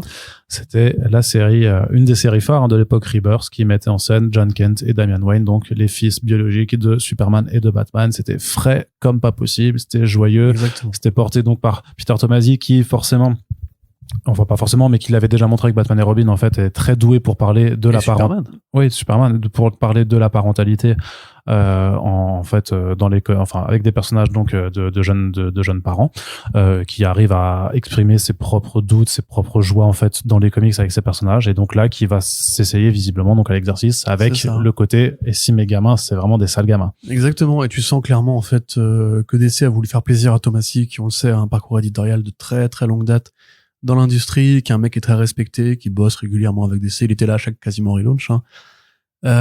Et qu'en fait lui je pense que ça a dû le faire chier quand même qu'on lui enlève ses joueurs préférés, parce que c'est un père de famille, on a eu la chance d'interviewer Tomasi à plusieurs reprises, et c'est pas un secret, il s'est toujours beaucoup inspiré de sa relation avec son gamin pour construire et Jonathan Kent dans la série Superman avec Gleason et et Damian Wayne dans la série Batman et Robin avec Gleason aussi. Et en fait le fait de me faire vieillir trop vite, Jonathan Kent, beaucoup de gens l'ont regretté, donc clairement on a dû lui dire vas-y écoute, crée 2 personnages, amuse-toi, fais-nous tes histoires de gamins, les gens aiment bien ça. J'aime pas trop le design des visuels. Ouais, c'est le design, c'est le problème, c'est que c'est un design de David Lafuente et que ça fait très toon, moche, ça fait très cartoon, ça fait très dessin animé. Le fils Sinestro, il est dégueu. En fait, les deux ont vraiment la coupe de cheveux du fils de Zod est effectivement pas terrible. Mais après, l'autre avec ses lunettes, regarde les intérieurs des backups de Green Lantern et c'est beaucoup plus supportable, hein. C'est juste que les covers sont pas très heureuses. La colo est pas très heureuse sur les covers notamment. Mais en vrai, quand tu lis la série, quand tu lis les backups, c'est très joli, c'est pas dégueu, c'est pas dégueu. Non, Lafuente, il est pas mauvais du tout. Et ce qui compte, c'est vraiment juste, est-ce que ce sera drôle, est-ce que ce sera léger, comme l'étaient les Super Sons. Moi, effectivement, j'aurais préféré Gleason revienne parce que c'est à deux, hein, qu'ils ont fait tout ça. Ouais. Et j'adore le style de Gleason, je trouve qu'il dessine justement super bien et l'émotivité et le côté gamin. Les magnifiques scènes où Damian chevauchait le chien Titus dans les couloirs du manoir Wayne, c'est gravé là. Mais bon, voilà, on s'en fout, ça reste un petit jouet, une sorte de petit lot de consolation, pour ceux qui regrettaient les Super Sons et qui n'auront jamais la suite, à moins de reboot de réalité. Il y avait une mini-série quand même qu'ils avaient fait, Adventures of the Super Sons, mais voilà, qui avait pas le... Oui, enfin, c'était vraiment... non, mais je veux dire que il y a aussi des titres parfois, en fait, où tu profites de la fraîcheur du moment, et je veux dire, c'est comme Miles Morales, en fait, le Miles Morales de Bendis, la création de ce nouveau personnage, l'élaboration de son lore, enfin, de ses propres vilains et tout ça, c'est quelque chose que tu peux plus retrouver, même avec les nouvelles séries, même avec les séries d'après consacrées à Miles Morales. Et même si tu recrées complètement le nouveau Spider-Man encore, mais c'est la bonne idée, ça, Arnaud. Mais non, mais je veux dire que même si tu revenais maintenant, on disait en fait l'univers Ultimate, le vrai, l'original 1610 revenait et que tu remettais Miles Morales dedans, t'arriverais pas à retrouver la fraîcheur que pouvait avoir Miles il y a 10 ans, c'est normal. Et donc quelque part, les Super Sons, ça va bientôt faire 10 ans aussi, mine de rien, tu vois, c'était 2016. Donc t'avais eu Superman un petit peu, enfin un tout petit peu avant, donc C'était 2016 aussi, je crois. Oui, non, c'était 2016 c'était Rebirth, donc ouais, c'était 2016 les deux séries, mais je veux dire que t'avais eu l'élaboration de Damian Wayne par Tomasi qui s'était faite à partir de Batman et Robin, c'était 2012, tu vois. C'était même DCU, je crois. Attends, c'est Rebirth, pas 2018? Non, c'est 2016. Non, 2016, c'était quoi 2018 alors? 2010. Parce que la nouvelle série d'Urgen, c'était 2018, je crois. Non. Parce que Tomasi, il vient avant Jurgen. Bon, écoute, peu importe, on s'en fout. Ouais, on va pas se tromper dans non, c'est Bendis, voilà, c'est Bendis qui arrive. Oui, c'était Bendis qui est arrivé sur Superman en 2018. Voilà, qui avait dit Jonathan Kent, ça m'intéresse pas. Je m'en bats les couilles. Non, c'est pour ça que c'est 2016. Moi, j'aime bien les filles parce que j'ai des filles et je vous emmerde. C'est pour ça que 2016-2018, c'est une période un petit peu bénie, hein, pour Superman, clairement. Ah bah oui, clairement. C'est vrai qu'on a bien bouffé à l'époque. Mais bref, ça pour dire que du coup, en tout cas, si vous regrettez ce concept, le concept revient à défaut d'avoir les personnages de base. Et autre nouvelle chez DC, par contre, qui là peut-être va faire hurler Corentin. Pourquoi? Bah, on va en parler. C'est le fameux arc The Joker Year One. Ah putain, je croyais qu'on passait directement à la bonne nouvelle. Dans la série Batman de Chip Zdarsky. Donc, faut savoir que en mois de février prochain, en fait, la série Batman de Chip Zdarsky va prendre un rythme hebdomadaire, des numéros 142, 143, 144 pour raconter une histoire qui s'appelle The Joker Year One, sur lesquels il y aura pas mal d'artistes. Il y aura Giuseppe Camuncoli, Stefano Nesi, Andrea Sorrentino, donc un trio d'Italiens, et Alejandro Sanchez qui lui est espagnol, pour en fait, de ce que les visuels nous montrent de façon assez explicite, en fait, ça va reprendre l'origine du Joker telle que racontée dans Killing Joke, mais en développant ce qui se passe en fait après la séquence de flashback, et qui visiblement, vu d'une des couvertures, aborde aussi les événements de Killing Joke au présent, avec Gordon qui était confronté au Joker qui avait enlevé sa fille Barbara Gordon. Donc je sais pas dans quelle mesure ils vont reprendre les éléments du présent, enfin donc les éléments contemporains de Killing Joke avec l'enquête de Gordon et l'enlèvement de Barbara. Par contre, clairement, on va reprendre tout le flashback donc du passé avec donc cet homme qui essaye en fait qui est intégré dans le gang du Redwood pour en fait rapporter de l'argent à sa femme enceinte, qui va tomber dans une cuve d'acide chimique et donc va péter un câble, le fameux One Bad Day tel qu'on le connaît aujourd'hui. Mais le truc, c'est que dans les résumés du numéro, ils disent aussi que après, en fait, suite à la disparition du gang du Redwood, parce qu'il est devenu le Joker, et ben en fait, il y a un nouveau leader qui s'installe. Et puis, le dernier numéro, le 144, c'est peut-être que le Joker est le seul capable d'arrêter ce nouveau gang du Redwood. Il y a quand même Cameron Collie qui reprend texto la très célèbre planche de Brian Bolland avec voilà le Joker qui voit son reflet dans l'eau et qui devient fou et qui fait haha comme ça, sauf que en fait t'as une seconde case qui a dans la BD originale, en fait c'est la planche qui est c'est la case qui est en fin de planche et on passe à une autre scène en tournant la page, et là en fait bah t'as cette case des haha qui est reprise et puis les haha se dissipent, et donc ça indique bien aussi qu'il va y avoir quelque chose d'autre après. Donc Corentin, est-ce qu'on peut toucher à Killing Joke en 2023, sachant que Zdarsky fait des hommages reprend beaucoup d'éléments de la continuité sur le premier arc. Évidemment. Le premier arc, c'était littéralement aller puiser dans l'une des spécificités du run de Grant Morrison avec le Batman de Zur-Annar, qui est clairement l'antagoniste de ce run, parce que la question est toujours pas résolue, hein. Clairement, il est en train de péter un câble parce que t'as le Batman de Zur-Annar qui est en train de le faire complètement partir en vrille. Là, t'auras un arc, qui sera une forme de petite parenthèse pour revenir sur le Joker. Et donc, clairement, on continue de rendre hommage aux plus grands, ou plutôt de piller leurs travaux, de salir leur mémoire. L'hommage, c'est sympathique, l'hommage, mais quand t'as pas d'idée, en fait. C'est dur, hein. Ouais, c'est nul, c'est... Surtout avec le récent le récent faux débat qu'il y avait eu sur Killing Joke sur les réseaux le mois dernier faut grandir en fait, les gars, si vous comprenez pas ce que vous lisez, à la limite. À la limite, déjà, il y a plein de gens qui peuvent vous expliquer, et c'est pas être pontifiant de le dire.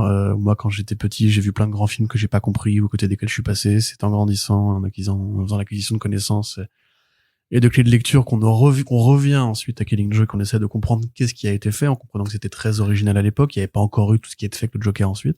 Et surtout de savoir pourquoi c'était si important, pourquoi ça a marqué l'époque. C'est ça, parce qu'on peut dire, ouais, non, je suis passé à côté, j'ai pas trop aimé, etc., surcoté. Mais, on s'en branle de votre avis, en fait, simplement. C'est écrit dans l'histoire des comics que Killing Joke a été important, donc au pire, après, tu vois, moi, on peut considérer que Crisis est surcoté aussi, mais ça change rien. Tu vois, Crisis, c'est tout. Et d'ailleurs, la preuve que c'est important, puisque DC Comics s'en sert encore aujourd'hui. Alors, à mon avis, il y a énormément de choses à dire, et j'ai pas envie d'en parler de base, donc je vais essayer d'aller vite. Bon, évidemment, c'est de la paresse éditoriale, tout ça.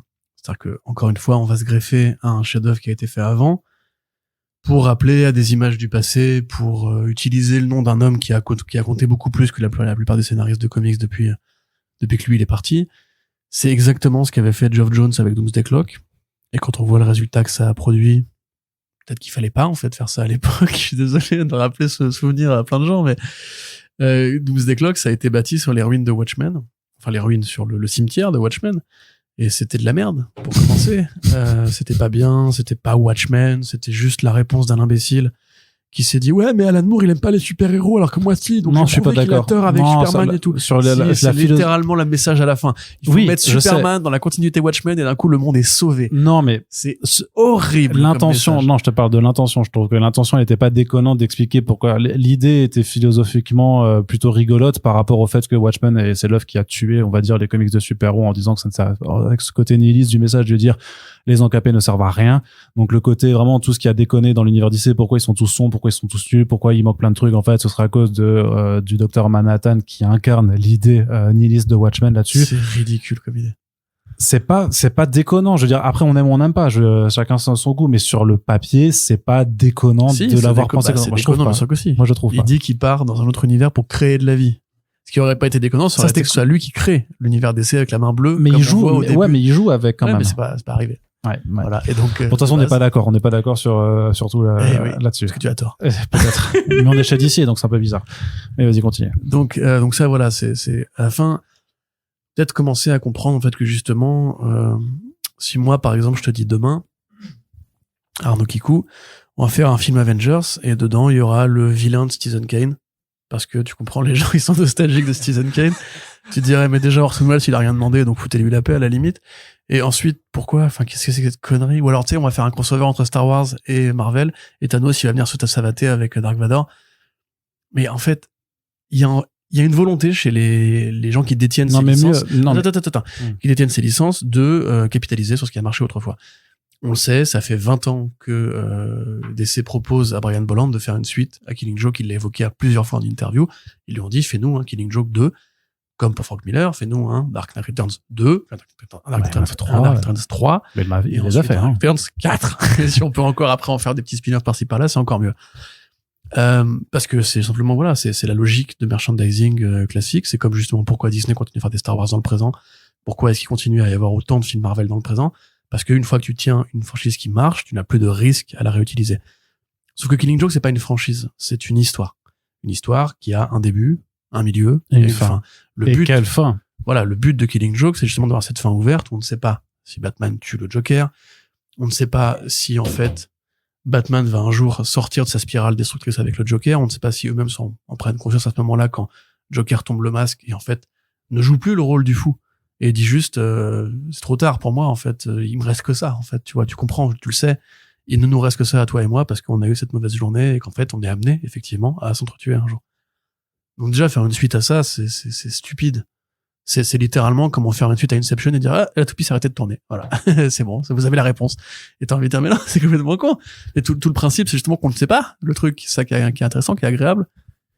Ensuite, il y a déjà une suite à Killing Joke qui s'appelle Batman, The Man Who Laughs, de Ed Brubaker et Doug Mahnke. C'est littéralement la suite de Killing Joke. Après être devenu le Joker, si ses origines sont canoniques, c'est pas sûr, ce personnage devient donc le clown qui terrorise la ville, il va empoisonner le réservoir de flotte de Gotham City, Batman l'arrête et commence la valse sans fin. Il y a rien de neuf à dire avec cette histoire-là, on la connaît, cette histoire-là. Les origines de Killing Joke ne sont pas définitives, elles ne sont pas canoniques, c'est une version de l'histoire, ce que Geoff Johns a très bien compris lui-même, avec les trois Jokers. Il a écrit 3 Jokers et seulement l'un d'eux est le Joker de Killing Joke. Ouais, tout à fait. Parce que tout le principe, c'est ce qui rend le Joker magique, c'est ce que DC ne comprend pas avec toutes ces séries de merde que sont The Man Who Stopped Laughing et compagnie, c'est que Joker, c'est la donnée chaotique ultime. C'est Batman, c'est l'ordre, c'est la vengeance, c'est la justice, c'est le mec qui fait la gueule, qui ne sourit jamais, qui est de noir vêtu, obsédé par la nuit. Joker, c'est le carnaval, c'est la fête, c'est les couleurs, c'est le violet, comme que tu portes magnifiquement d'ailleurs, Arnaud. C'est le sourire permanent, c'est le contraire. Et du coup, le fait que Batman, on sache très bien qui c'est, Joker, il faut pas qu'on sache qui c'est. C'est une idée, Joker. Voilà, c'est même, ça a été parodié des millions de fois, tellement c'est, voilà, I'm an agent of chaos, my motives aren't very defined.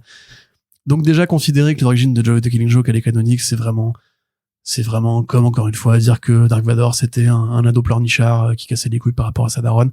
On s'en fout complètement. Il fallait juste pas raconter ça. Ah ouais, tu prends la prélogie là Non, j'aime bien la prélogie en vrai. Et je trouve que le motif tragique de Vador, il est intéressant. Je reprends les arguments de ceux qui n'aiment pas la prélogie pour essayer de les convaincre et de les rallier à ma cause, parce qu'ils sont très nombreux. Mais non, mais c'est comme, je sais pas, c'est comme revenir sur l'histoire de Satan, par exemple, et dire, ah, mais tu comprends, c'est parce que Dieu, il le battait. T'as envie de dire, mais quoi, qu'est-ce que tu racontes? C'est le mal absolu, j'ai pas besoin d'avoir une origin story, tu vois. Le Joker, c'est pareil. Ce qui marche chez lui, et ce qui marche chez plein d'autres personnages de chez DC d'ailleurs, c'est qu'on n'a pas besoin de leur origine. Gotham City, c'est un théâtre. C'est un royaume mystique qui est peuplé de criminels. Et évidemment, ils ont des origines, ils ont des explications. C'est bien, les origines de Double Face sont intéressantes et compagnie. Mais ils sont piégés avec Batman. C'est des reflets de sa pensée à lui. Ce qui est dans Arkham Asylum très bien expliqué, en fait, c'est que ces différentes projections de Batman, en fait, sont toutes un bout de lui-même. Double Face, c'est la vision de la justice de Batman qui a été corrompue. Le Joker, c'est l'alpha vilain. Bane, c'est le seul qui est au niveau musculaire, plus puissant que Batman. Donc c'est sa peur de perdre, sa peur d'être brisé, tu vois. Et tout ça, en fait, c'est logique et ça marche sur un plan littéraire, sur un plan philosophique, sur un plan symbolique. Il n'y a pas besoin d'en faire des humains. Il n'y a pas besoin de revenir aux origines constamment. Il n'y a pas besoin de faire une suite à Arkham Asylum. Il n'y a pas besoin de faire une suite à Killing Joke. Il n'y a pas besoin de faire une suite à Watchmen. Et il n'y a pas besoin, en général, de piller les idées des autres pour faire un run complet. Quand Snyder, il a fait la Cour des Hiboux, on n'avait jamais entendu parler de la Cour des Hiboux. C'était un super début de run, c'était original, c'était neuf. Et c'est dès que lui, il a commencé à vouloir se confronter par ego aux souvenirs de Frank Miller en disant « Je vais faire Zero Year, t'inquiète ». La preuve que Zero Year n'est plus canonique du tout, hein, d'ailleurs, soit dit en passant. Oui, oui. Parce que le Joker dans Zero Year, c'est le Red Hood. Il tombe dans le cuve d'acide à la fin. Et c'est un reboot qui est criminel. Donc déjà c'est plus canonique ce truc-là. Oui, après depuis il y a eu le DC Omniverse, tu sais tous ces concepts. Oui, non, mais je sais bien. Voilà. Mais bon, ils avaient voulu dire que tout est canonique, rien n'est canonique. Mais tu vois, voilà, précisément en fait quand il a voulu commencer à effacer des chefs-d'œuvre de la continuité, il a commencé à s'écraser petit à petit Snyder. Maintenant pareil quand King il arrive, alors Gotham Boy, Gotham Girl, on peut ne pas être d'accord. C'était original. Le Bane, techniquement c'est la suite de Nightfall. OK. Mais c'est la suite de Nightfall. Nightfall c'est écrit dans la continuité, c'est pas grave de faire une suite à Nightfall. Il y a pas un statut d'auteur particulièrement incroyable à Chuck Dixon. D'ailleurs, je crois qu'il est devenu facho depuis, donc on s'en fout à la limite. Qu'est-ce qu'il avait fait d'autre? Le mariage de Catwoman et Batman, très bien, voilà. Mais trouver des idées originales. The Renard, ça appartient à Grant Morrison. Killing Joke, ça appartient à Alan Moore. Je suis désolé, Chip, tu ne seras jamais Alan Moore, tu ne seras jamais Grant Morrison. C'est comme ça, c'est la vie. Tu peux être autre chose, ni mieux ni moins bien, mais fais un truc à toi, bordel. Killing Joke 2, ça va servir à rien, ce ne sera pas canonique dans 5 ans, je te l'annonce tout de suite. Tout le monde s'en foutra. Les gens, quand ils reliront Killing Joke, ils diront même pas, oh, il y a une suite, au fait. Tout le monde s'en foutra complètement. Et de ce run, je pense aussi qu'il y a moyen que les gens s'en foutent. Parce que pour l'instant, si c'est juste, c'est comme Aaron, hein, refaire ce qui a été fait avant en maximisant, en disant, regardez, en fait, on peut aller plus loin, on peut faire des concepts un peu Power Rangers avec des histoires classiques du passé. Bah non, on s'en fout. Quand tu lis Moon Knight, tu lis le travail de l'émir, tu lis pas l'arc de Moon Knight à la con de Aaron. Parce qu'il est nul. Oui. Il est long ce monologue là, Arnaud. Arrête-moi. Oui. Je t'arrête. D'accord. Je t'arrête. On a compris donc mais je savais quelque part que tu ne serais pas joué là-dessus, mais je te rassure. T'es content? Non, pas du tout. Cool. Après, je suis moins sur le côté Zuranar. C'est pas Morrison qui l'a créé. Il a aussi réadapté des choses, tu vois. Non, mais d'accord, ok. Donc, c'est techniquement son personnage. Non, mais disons que philosophiquement, moi, je suis pas. Pour moi, il y a rien qui soit forcément sacré. Mais c'est vrai qu'il y a certains trucs. Si tu t'y attaques et que tu veux les retoucher, t'as intérêt à y aller, soit avec vraiment des grosses couilles, ou des gros ovaires, pour montrer, en fait, que, tu veux y aller vraiment et que tu vas vraiment prendre le truc, le tordre et en faire quelque chose qui est propre à toi. Si c'est pour aller dans un truc qui a l'air aussi fadasse que juste dire, je vais faire une petite suite à côté. Ouais, c'est surtout encore une fois pour raconter un truc qu'on connaît déjà. Oui, et en plus là-dessus, il y a rien de neuf à faire la suite de Killing Joke. Disons que je suis plus intéressé quand même de voir où est-ce qu'il va aller avec son Zuranar en antagoniste ultime, parce que je trouve que l'idée est pas conne de se dire que le vrai pire ennemi de Batman, en fait, c'est la personnalité qu'il a lui-même créée. C'est pas oui, c'est Batman Metal, bien sûr, j'adore. Oui, mais justement, et sans aller rechercher un Batman du Dark Multivers à la con fusionné avec le Joker, tu vois, on est quand même sur quelque chose. Pourquoi on fait, mais là c'est encore de la déconstruction. Pourquoi on fait pas juste de la construction? Pourquoi il faut qu'on arrête de contester le modèle tout en essayant d'être au sein du modèle. Le Batman, il a des règles, il a un univers qui est intéressant. Faut arrêter de dire ouais, mais tu vois, il a des cauchemars et du coup ces cauchemars viennent le hanter. C'est à ça que servent les vilains normalement. Hein. Oui, c'est vrai aussi. Voilà. Mais du coup non, moi je pense que je vais très vite arrêter ce run. Parce que j'en ai plein le cul. Je veux pas financer en fait les fourbes, parce que c'est pas de quoi de la faute de Zdarsky. Hein. Les fourberies éditoriales. Les fourberies de Zdarsky. En plus Jim Lee quoi. Jim Lee, il a travaillé avec Alan Moore quand même, ce mec. Hein. Bah, il lui a volé. Ils se sont barrés ensemble. Ils ont fait Wildstorm et ABC. Juste par respect. Mais il a trahi, Jim Lee, techniquement. Il a trahi, mais il a pas. Oui, il a social traître, gros social traître. Allez, juste pour terminer sur cette partie comics, The Batman First Night. Donc là, on va au Batman des années 30 avec Dan Jurgens dans le Black Label, et ça, par contre, t'es plutôt chaud alors. Bah oui, parce que ça n'a rien à voir avec Alan Moore. Ouais. Ouais, non, ça a l'air cool. C'est un bon dessinateur qui fait ça en plus. Oui, attends, je vais te le retrouver. Merci. Donc c'est effectivement le retour à la première idée du Bat-Man, d'où d'ailleurs c'est écrit dans la couverture Bat-Man. Donc un renvoi en fait à l'époque où Batman était vraiment inspiré par avec Mike Perkins. Mike Perkins, tout à fait. Bah oui, c'est vrai. Où Batman était vraiment inspiré par la figure du Shadow, dans l'Amérique des années 30, traversée par la montée du fascisme et des idéaux nazis, face aux gangsters, face à la pègre, dans une ville vraiment ombrageuse avec les chapeaux, etc. Alors c'est pas original pour dessous, hein. Pour être honnête, on a déjà eu ça plusieurs fois, le côté on va revenir à Batman dans les années 30 et tout, même c'est devenu une sorte de courant en comics, l'idée de la pulp exploitation, on va dire. Mais Dan Jurgens, pour moi, ça reste un mec qui vieillit bien. Je trouve qu'il est encore bon scénariste malgré son impressionnante carrière. Il a fait du très bon boulot sur Action Comics, il continue de me parler à titre personnel parce que je suis vieux aussi, je pense. L'idée justement de reconnecter un Batman à une situation politique américaine qui ressemble beaucoup au présent. C'est vrai que ça, c'était Ed Brubaker qui l'avait bien démontré avec Pulp, justement. c'est qu'en fait, tu peux vraiment dresser un parallèle entre l'époque où les États-Unis ouvraient ouvertement la porte aux nazis avec le parti Bund. Ce que Straczynski fait aussi en ce moment dans Captain America. Lisez la série, vraiment, elle est géniale. Avec Rezo Saiz qui est super fort. Mais donc voilà, ça revient à ça. Donc ça va remettre Batman dans un contexte politique qui est pertinent, qui est intéressant, et dans un contexte d'imagerie qui, justement, en fait, revient à ce que moi, j'aime. Le Batman détective, le Batman du polar, le Batman des rues sombres, qui te trimballe les criminels à coups de grappin au-dessus des buildings. Voilà, c'est tout ce que je demande depuis des années maintenant. Accessoirement, le Black Label, c'est ce que j'écrivais dans mon article. On peut dire, oui, il y a trop de Batman, et c'est vrai. Il y a quasiment un quart des séries Black... Non, il y a un quart des séries Black Label qui sont du Batman. Et il y en a un tiers si on prend les personnages affiliés. Donc, tous les Harley et compagnie. Mais en même temps, dans le tas, t'as le Batman de Christian Ward, t'as le Batman de Philippe Andrade, j'allais dire non. Raphaël Grandpa, pardon, voilà. Tu as plein de Batman de qualité, voilà, pour aller plus vite. Donc, en définitive, le Black Label, moi, c'est vraiment ce qui... Et c'est pour ça que j'insiste, DC fait une bonne année aussi, parce que DC a eu l'intelligence de proposer une offre à celles et ceux qui n'avaient pas envie de lire du comics en continuité, avec des bons artistes, avec des bons auteurs. Ce projet-là, pour moi, rentre clairement dans cette équation. Le Swamp Thing de Mike Parkin, c'était formidable. Les premières pages qu'on voit, en plus, c'est plus coloré. C'est pas juste du gris, du beige et du jaune. Il y a vraiment une envie de mettre un peu d'horreur en avant. Ça ressemble un peu à Reptilian, quelque part, d'ailleurs, parce qu'on se rappelle quand même qu'il y a eu un Batman par Garth Ennis et Liam Sharp. Les gens ont l'air d'avoir oublié ce petit détail exceptionnel, quand même, qui était vraiment bien, d'ailleurs, aussi. Donc, voilà. Demandez à Garth Ennis de refaire Killing Joke. Vous allez voir. Ça, je veux bien, ça, par contre. Ça peut être original et intéressant. Mais du coup, non, voilà. Enfin, encore une fois, Black Label, pour moi, for the win. Et bonne équipe créative, bon concept, on mange bien, on est bien. Très bien. Donc, on en a terminé pour la partie comics. Mais t'es d'accord ou pas? Je suis d'accord avec toi. Cool. Et c'est juste qu'on est un peu pressé par le temps, tu le sais aujourd'hui, dans notre session d'enregistrement. Donc, on va passer à la partie écran. Alors, TV, une seule petite annonce. Non, deux. Moi, j'en ai qu'une. Vas-y. La bande-annonce de What If. Ouais, c'est pas là incroyable. Et la vraie nouvelle, la série Six Spider Society, qui est en pause, et la Writers Guild of America va attaquer Amazon en justice. Ah, Spider Society, oui. Ils ont mis la série en pause pour ne pas avoir à payer les scénaristes par rapport aux nouveaux accords salariaux. Ce qui est complètement illégal. Et du coup, en fait, les scénaristes qui sont sous contrat ne peuvent pas aller chercher du travail ailleurs parce qu'ils sont en contrat d'exclusivité. C'est quand même fou, hein. C'est-à-dire qu'Amazon, il fait, ouais, non, la grève... je l'avais gardé pour le front page de... Ouais, mais je l'ai vu en passant et je voulais juste Ok, ouais. Donc, les mecs, en ce moment, ont pas le droit de travailler ailleurs. Amazon dit non, je vous réembauche pas parce que j'ai pas envie de vous payer, ça me casse les couilles. Du coup, en fait, il va y avoir un procès entre Amazon et le syndicat des scénaristes des États-Unis autour d'une série Spider-Man, ce que je trouve exceptionnel. En plus, tout le monde se fout, hein, très honnêtement.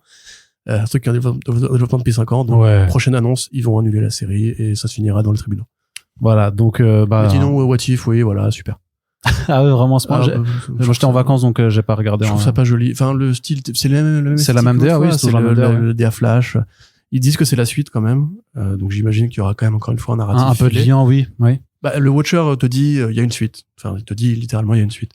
Les univers qu'on voit, il y a pas mal de Black Panther. Du Shang-Chi. Il y a du Shang-Chi, donc ils vont faire une version alternative de Shang-Chi. Mais il y a rien de nouveau, quoi. Enfin, c'est toujours, encore une fois, on va prendre les films, on va les faire différemment. Il n'y a pas du tout l'idée de, hey, allons sur la terre de Howard the Duck pour voir ce qui s'y passe. Donc moi, je m'en fiche, en fait. Si c'est juste pour de l'autocongratulation de Marvel qui se dit, hey, si les films avaient été différents. Je me rappelle plus, t'avais pas aimé la saison, hein, toi, hein? Non. Ouais, c'est ça. Non, j'avais aimé 2 épisodes, je crois. Oui. Le dernier, et puis le... Celui avec Strange, et effectivement toute la partie où, en fait, Ultron devient le méga. Incroyable, ouais, le méga. Ça, c'était cool. Mais en fait, limite, j'aspirerais à ça, moi. Une vraie intrigue. Ah oui, et ce qu'il faut annoncer aussi, c'est qu'en fait, c'est un calendrier de l'avant. C'est-à-dire qu'ils vont lancer les sortir épisodes le 23 et un par jour. Ouais, c'est ça, ouais. Oui, ils changent. Ils expérimentent avec leur modèle de diffusion. Ils le font avec What If, ils le feront début de l'année prochaine avec Echo aussi, puisque tu auras 5 épisodes d'un coup en simultané, donc ça va. Ce qui, à mon sens, c'est une erreur pour Echo, je pense. On verra bien, ouais. Je sais pas. Je sais pas trop. J'ai pas trop d'idées. Du coup, voilà, noté 23 décembre, premier épisode, et puis ensuite tous les jours pendant les vacances. Ça, par contre, c'est futé parce que personne je pense, n'aurait eu envie de se mettre toutes les semaines devant What If comme si c'était un événement. Ouais, puis le contexte de vacances, vu que c'est un dessin animé, que l'esprit c'est pour les enfants, ce genre de choses-là, j'imagine que effectivement c'est assez calibré pour être un petit peu le contenu Ceci étant, c'est étonnamment sombre la saison 1 de What If par rapport au gros de la prod Marvel. Il y a quand même pas mal de disons que c'est pas pour les enfants de 5. Après, même pour moi, le MCU, c'est pas pour les enfants de 6 ans, quoi. C'est pour les enfants de 9-10 ans, tu vois. Donc, je trouve que dans ce cas-là, c'est relativement normal, quoi. Mais du coup, puisqu'on parlait de Noël, on passe tout de suite dans la partie cinéma. On a duré 2 minutes sur la partie à la télé, comme un peu toi avec moi dans. Pardon. T'as dit quoi? Pardon. Je voulais dire que tu regardes trop Frenchy Shore, frère. Hein, ouais, c'est pour ça. Ça te flingue le cerveau. Incroyable, Frenchy Shore. La série la plus woke. Sur les réseaux. La télé-réalité la plus woke Disney Could Never. Franchement, Disney Could Never. C'est T'as vu que Rama Abdul Malak, là, elle a dit que c'était de la pornographie, qu'il fallait faire interdire ça. Mais elle est conne. Rima Abdul Malak, pardon, excuse-moi, Rima. Bah, elle est conne, qui qu'elle soit. C'est des gens stupides, bah, comme toujours. De toute façon, on s'attaque. Oui, c'est El Famoso, la protection des enfants, qui faisait que, enfin, qui toujours, tu sais, là, c'est ça, l'argument utile. Non, mais c'est la même la protection des enfants, c'est la même dans les années 50 quand Frédéric Wertham c'est ce qui sert aujourd'hui à faire interdire Maus dans les collèges et les lycées américains. Toujours, c'est vraiment le pire argument ever de ça, quoi. Donc. Maus, Frenchy Shore, même combat. C'est ça. Vous l'avez entendu sur Facebook. J'avoue, le grand écart il faut avoir des bonnes cuisses pour les faire.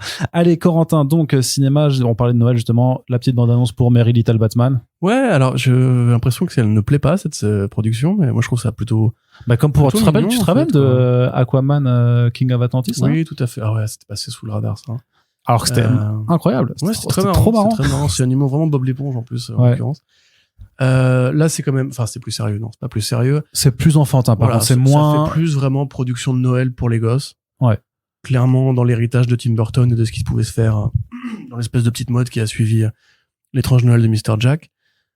Si vous êtes nostalgique de ces dessins animés, bah, c'est plutôt sympa. On rappelle, hein, c'est Damian qui doit défendre Gotham tout seul pendant que papa n'est pas là. Façon Home Alone. Hein. Façon Home Alone, mais à l'échelle de la ville. Ça, moi, franchement, ça me va. Je suis pas très compliqué. J'aime bien Damian. J'aime bien le côté un peu exercice de style. Mais surtout, t'as vraiment une direction artistique qui, pour le coup, est marquée avec un vrai style de dessin qui diffère en fait de ce que tu peux voir dans les restes des productions pour ce type de public. Voilà, c'est quand elle est marquée, donc ça passe ou ça casse, quoi, je pense. Bah ouais, j'imagine, mais pour le coup, je trouve que moi, je comprends et j'entends qu'on puisse dire, il y en a marre des super-héros, il y en a marre d'avoir des productions Batman dans tous les sens. Mais à qui penses-tu en disant ça? mais vraiment. Pour le coup, celle-là, elle donne envie, en fait. C'était comme pour Aquaman, tu vois. Pour Aquaman King of Atlantis, clairement, c'était le truc, mais quelque part, c'est même l'effet Spider-Verse, premier du nom, où tout le monde s'en battait les couilles en disant, c'est une animation, Spider-Man, c'est bon, on s'en fout et tout ça. Alors qu'en fait, non, c'était la proposition la plus fraîche et la plus originale qu'on avait sur ce registre-là. Alors, clairement. C'est pas du super-héros. Voilà. Hein, non. Et puis, Merry Little Batman, ça va pas être le truc le plus original et le plus frais du monde et tout ça, mais il y a quand même, enfin, c'est de l'animation 2D, c'est pas de la CGI à la con. Je sais pas. Tu vois, c'est comme Scooby-Doo et Crypto. Ouais. Ça, c'est de la vraie production comme on est. Moi, je veux que ça, en fait. Limite, vous arrêtez les films et tout. Je veux juste Scooby-Doo et Crypto. Tu es Team Chat maintenant. C'est incroyable. J'ai jamais été autre chose que Team Chat. Oui, mais je suis pas contre les chiens. Je pense que c'est les aberrations de la nature. Ça, c'est clair et net. Il est fou. Que c'est des trucs que l'homme a créés à partir des loups. Et quand tu passes du loup au chihuahua, il y a vraiment un truc qui s'est mal passé, tu vois.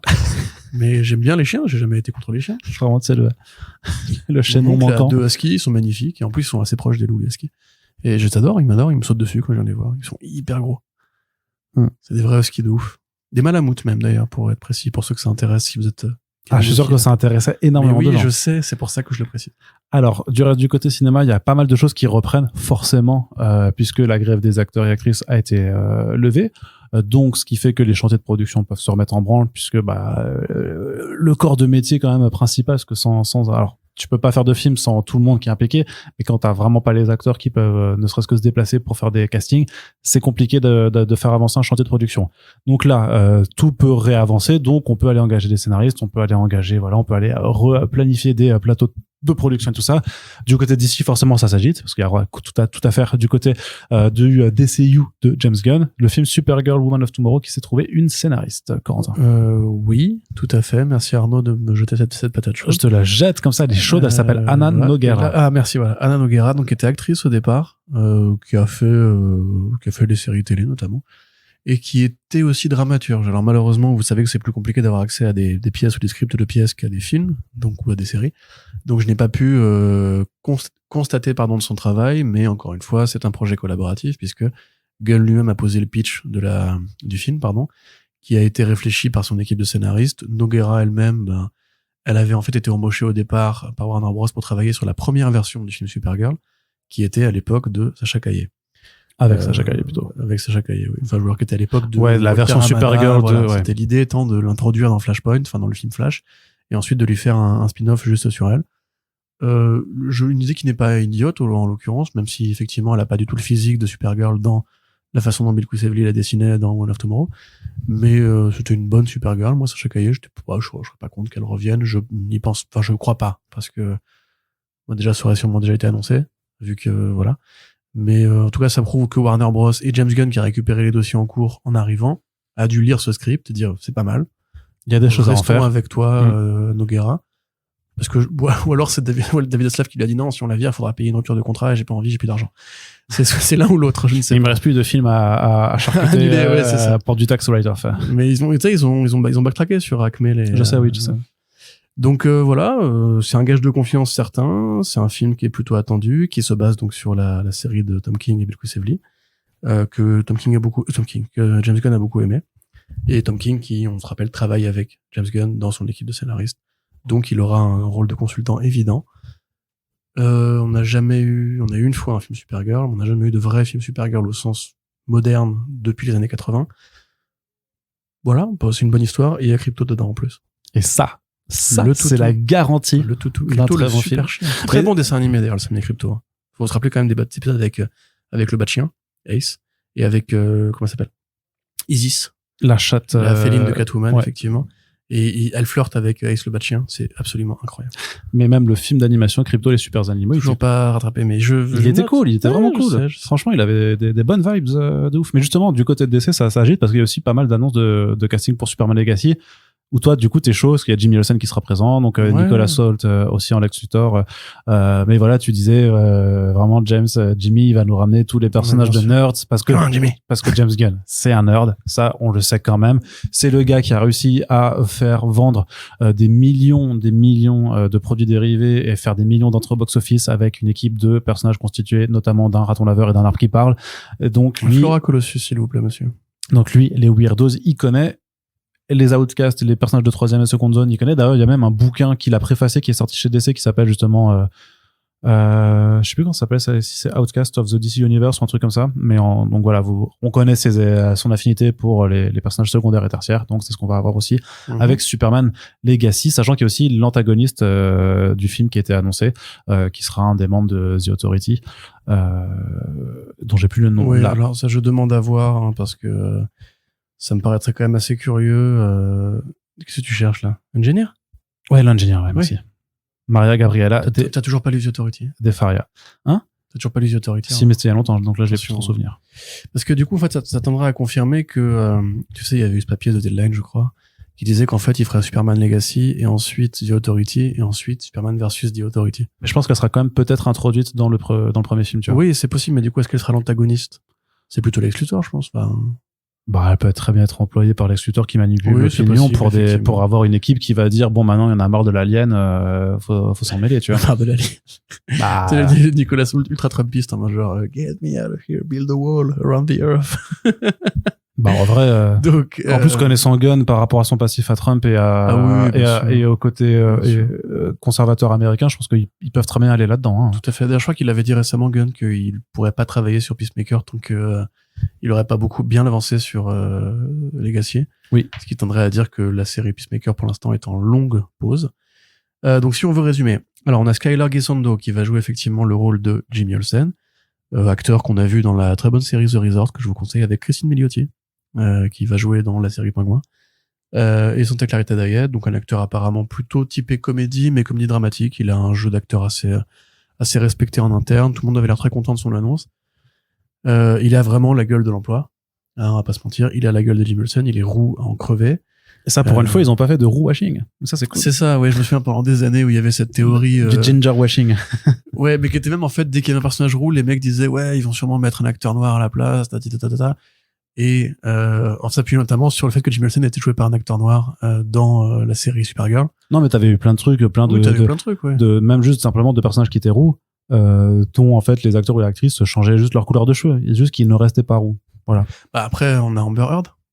Bah, Hein, c'est alors, rouge, les gars, c'est rouge. vous m'entendez? Allô?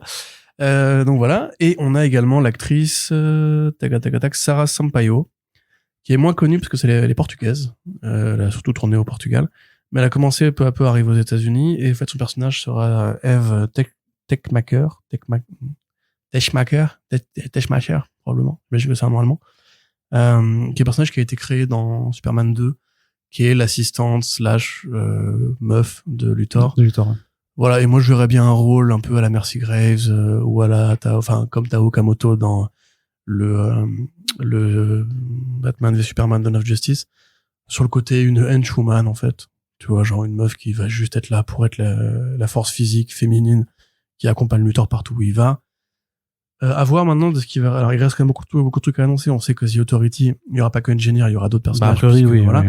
On sait qu'a priori Batman et Robin devraient être présents dans le film, selon l'Hollywood Reporter. Ah ouais, ils ont dit ça? Oui, bien sûr. Ah merde, pardon. Okay. Enfin Batman et Robin, ou Batman en tout cas. Peut-être des membres de la JSA qui passeraient à la télé. C'est vrai, oui, des membres de la JSA, parce que c'est vrai que Superman Legacy, c'est pas du tout de l'origin story, hein. On va rentrer dans un univers où il y a Superman en activité depuis longtemps, où la JSA a existé et existe. Voilà, où t'as The Authority. Enfin, c'est vrai que ça, après, moi, j'ai confiance dans le fait que tu peux introduire un univers en pleine ébullition, parce que y a pas de raison. Tu peux très bien aussi, quand tu démarres ton premier comics Justice League, même si c'est la version de 52, bah direct t'as l'équipe, elle est là, tu vois, même si elle existe depuis pas longtemps, ils sont tous là, donc c'est pas dans les Gardiens 1, Thanos est là depuis longtemps. Voilà, bien sûr, voilà, exactement. La guerre Chris Krull est évoquée. On t'explique que le collectionneur est depuis longtemps. Il y a pas besoin de réexpliquer à chaque fois qui est qui. Genre, je pense que les gens qui ont vu juste le film ne comprennent pas du tout ce qu'est le collectionneur d'ailleurs, hein. Et c'est pas du tout anormal. Ouais. Donc pourquoi pas. Mais après du coup là, dans l'immédiat, il resterait Perry White à caster. Il resterait probablement les parents Kent. Et peut-être Lucy Lane ou le général Kent, je sais pas, mais enfin. Ouais, il parle du général Kane, ouais. En tout cas, il y a plein de trucs à faire. Moi, j'avoue que j'espère quand même que Lex Luthor, que James Gunn a regardé Superman et Lois, parce que à force quand même, il y a un petit effet de redite. C'est normal, on en est au, je sais pas combien de reboot, 4e pour Superman, je crois. Peut-être même 5e. Enfin, si on fait exception des films des années 50. Donc évidemment, on connaît ces personnages-là, on connaît ces figures-là. C'est pas la première fois que Jim Olsen il est roux, hein. Dans le film de Singer, il était déjà roux. Voilà. Donc il serait peut-être temps, voilà, d'amener des éléments nouveaux, d'où peut-être ce nouvel univers en mouvement et tout. Moi, en tout cas, le casting pour l'instant me va bien. Nicolas Hoult, on n'a pas insisté dessus, mais c'est un super acteur, hein, évidemment. Ouais. Très talentueux, très doué, acteur anglais qui a commencé dans Skins, qui a fait des tonnes de films, dont Mad Max Fury Road que tout le monde connaît, Warm Bodies, qui était un film très sympathique. C'est le Twilight des zombies. J'aime bien ce truc-là. Comédie romantique de zombies. Exactement, qui a fait Rainfield récemment, qui a fait plein de films et qui est en contrat avec Warner Bros depuis longtemps. Donc, franchement, pour moi, il y a aucun nuage à l'horizon pour l'instant. Ouais. Clairement, bah, de toute façon, ça sera le nuage, il apparaîtra ou non avec les premiers visuels et le premier trailer. De toute façon, c'est là où on pourra forcément se faire une idée. Mais disons que sur le papier, quand tu prends les éléments mis bout à bout, il n'y a pas de fausses notes pour l'instant qui dégage du truc, puisque James Gunn n'a pas fait de mauvais ou très peu. Et, il a pas trop de casseroles à son actif d'un point de vue artistique. Donc on peut parier sur le fait qu'il y aura peut-être Supergirl aussi, et oui, si ça doit lancer un univers, si ça doit lancer un univers. Donc on peut aussi envisager qu'il y aura Crypto dès ce film-là. Ouais, mais ça serait vraiment. Parce qu'il y a toujours une bestiole dans les films de Gunn. Ouais, ça c'est vrai aussi.